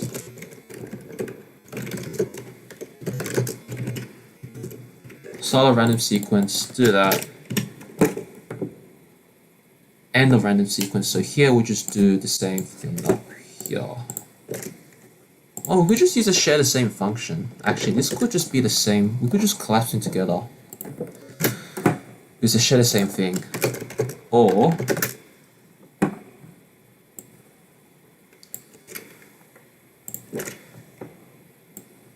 yeah. Then do that. Else, and then yeah, they share the same thing. Wow. This is where factorization comes handy, you know. There's a bunch of weird stuff that I wrote up here. Alright.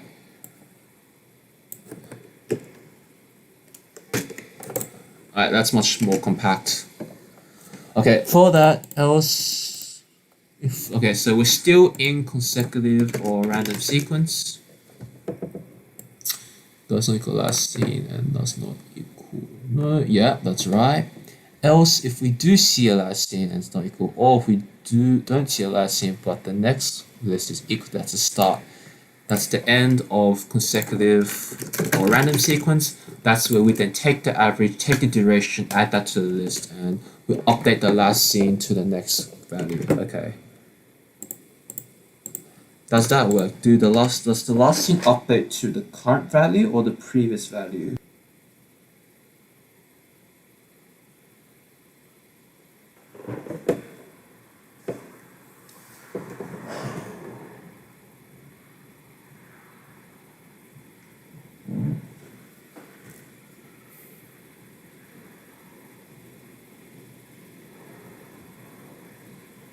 Yeah, so we have the last seen variable to check if the node is the last node. Oh, do we need to check the node for the last node? I think by nature, if we're in the for loop, it'll automatically end once we finish looping through the list. Yeah, I don't know. Maybe this will work. And last seen. Do we update last seen every time? Yeah, we should update last seen every time. Yeah. So this should be that.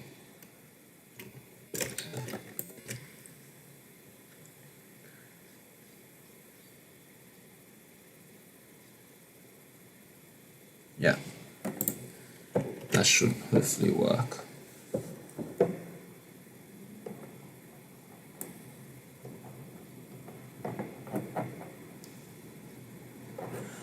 Alright, let's try it.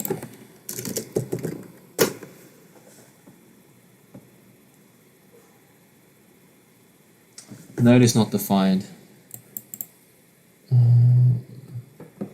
Oh, I forgot to add in this.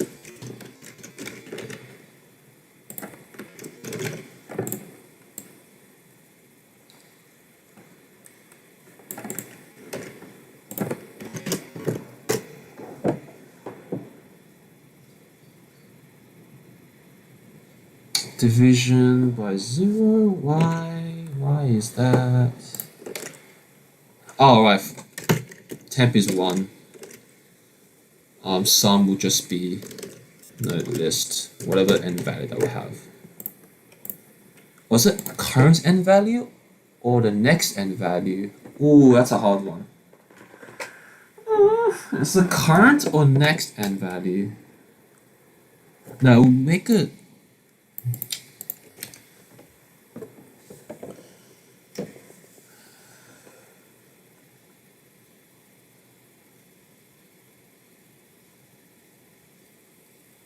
It's next end value. Has to be next end value. Yeah, it should work like that.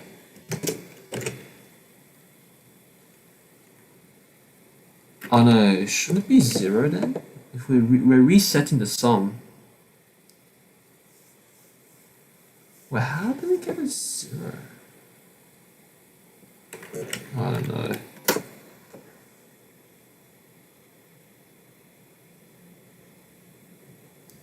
Oh! I'm not saying, but maybe.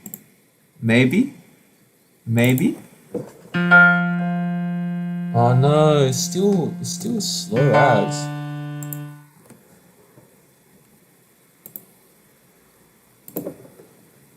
Wait.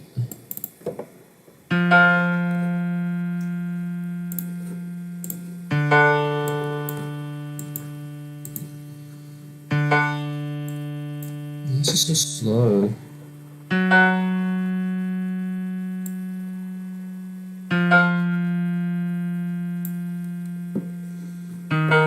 Oh, I need to check how many times it goes through that, so I cannot. Getting there.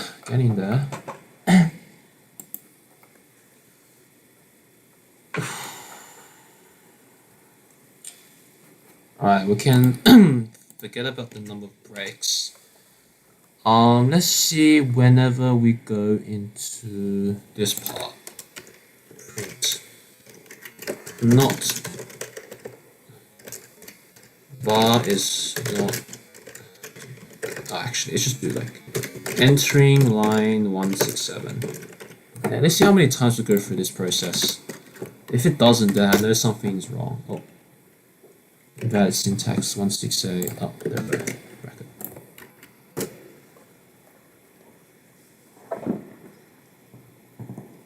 Okay, so we did enter this sort of sequence.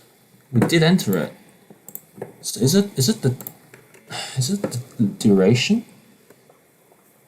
Do we ever update duration?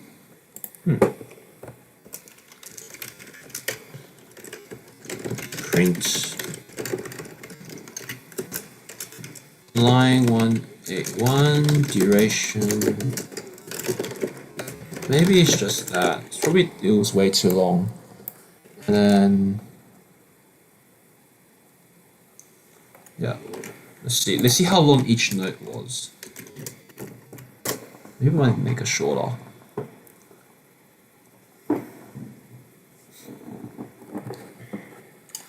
Alright, some of them were 18. Let's see, let's go up. 0.8, 0.2, 0.9. Alright, let's also print the time for this. Let's also print the time.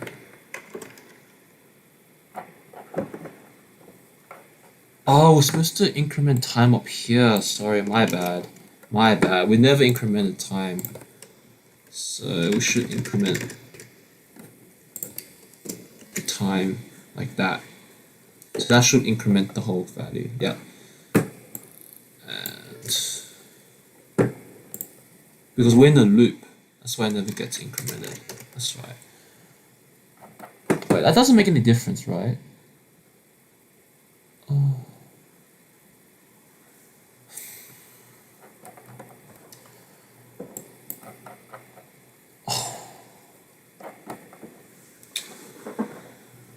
Do we need the breaks?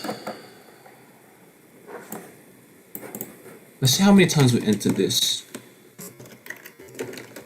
Entering line 2020.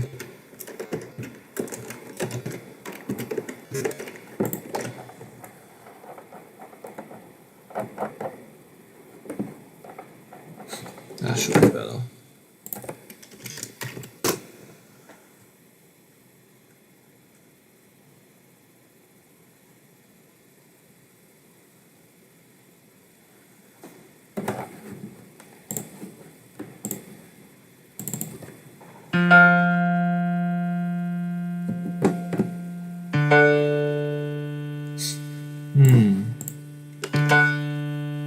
All your notes would be in the same spot then. Success. or the notes are too far apart. Is there something obvious that I'm missing? Is there something really obvious that I'm missing?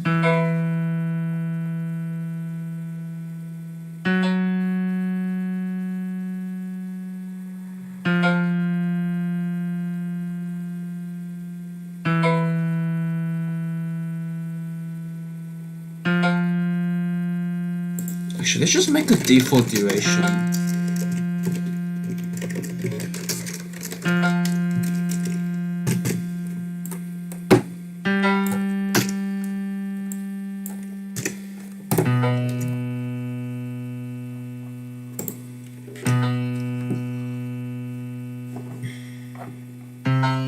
Let's see how many times we enter this.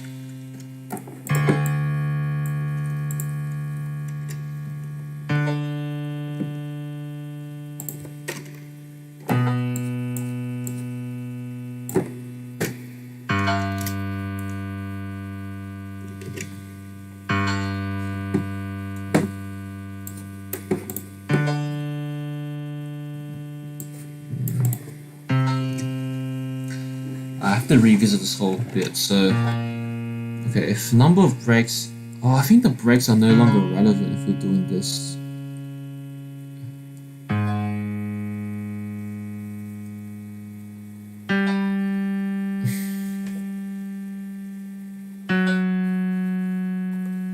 Actually, let's just copy this whole bit.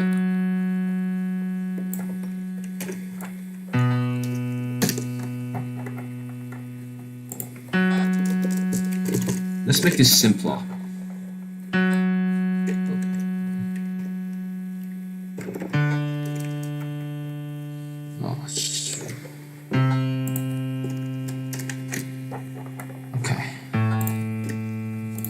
Okay, do we need to go through these breaks? I don't think so.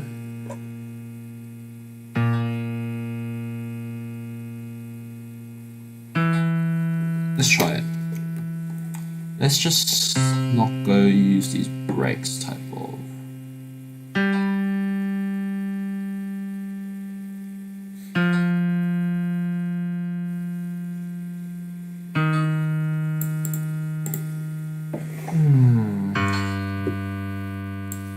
Let's just don't need that, don't need that.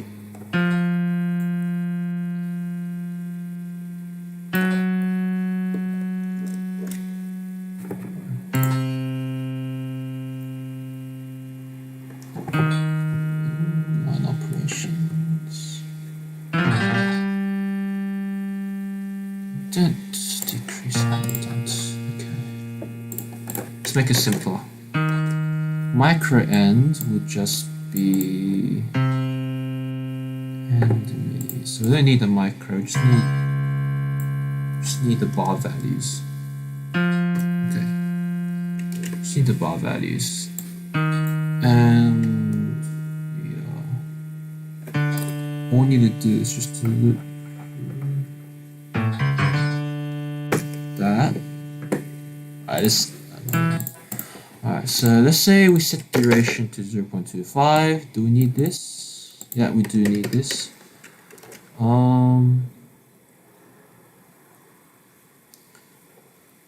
No, I just need node equals bar values. Just have bar values. So this could just be bar values.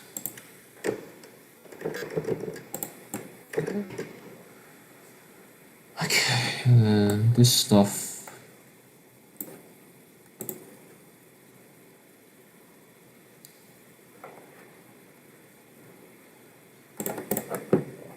Decrease line indent, okay.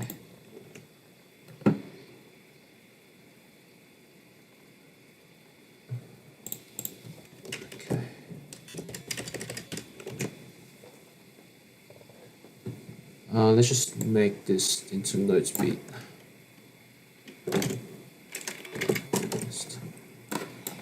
Okay, make it simpler. If note list counts, this will never be true, so we can just delete that.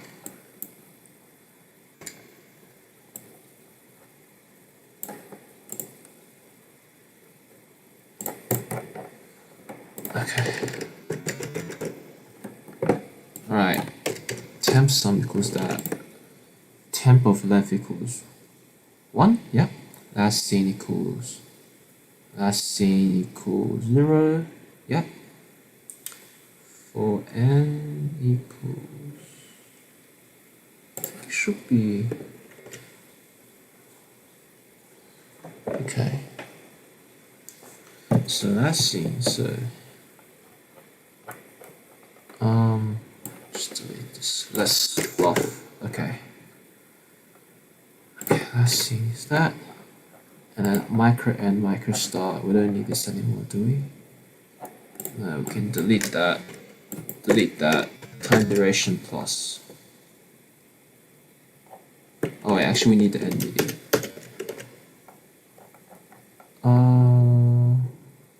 No, we don't need that. We don't need that. We don't need that. We just need that. Okay, that's simpler. Alright, let's double check this. So, let list duration. Let's just set to 0.25 seconds. 0.1. Last scene equals. Okay, so for looping through, so for n equals note list minus 1. If note list is the same as last scene, last scene. So update the last scene, yeah, and time duration plus. So we need an update duration. So duration has been updated. Duration of 1 MIDI, which is up here, yeah, times by temp length. Let's just try this. It's probably gonna sound crazy.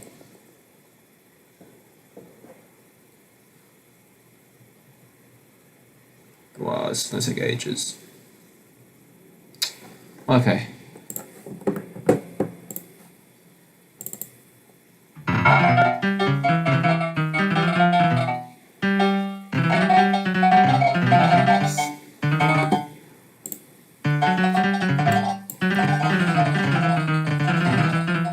Sounds broken.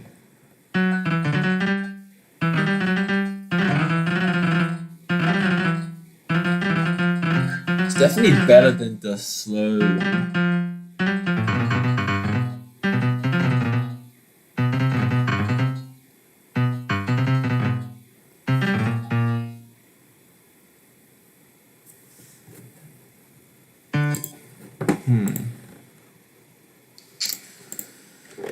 Alright, I think I'm gonna have to end it here. It's been 4 hours of coding, so and I think in terms of progress, I'm kind of disappointed. We didn't make that much progress compared to last time.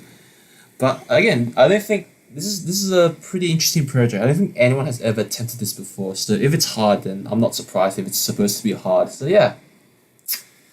Yeah, so I thank you everyone for joining and watching, especially those who watch for the full 4 hours. Like, I don't know why you watch it, but thank you, I appreciate it. And we'll leave this for part 3, yeah? This will be like an ongoing project. I don't think any projects can be done in like 2 days. Like, this stuff takes a long time. So, yeah. Thank you. All right. Enjoy it. Enjoy your week, everyone.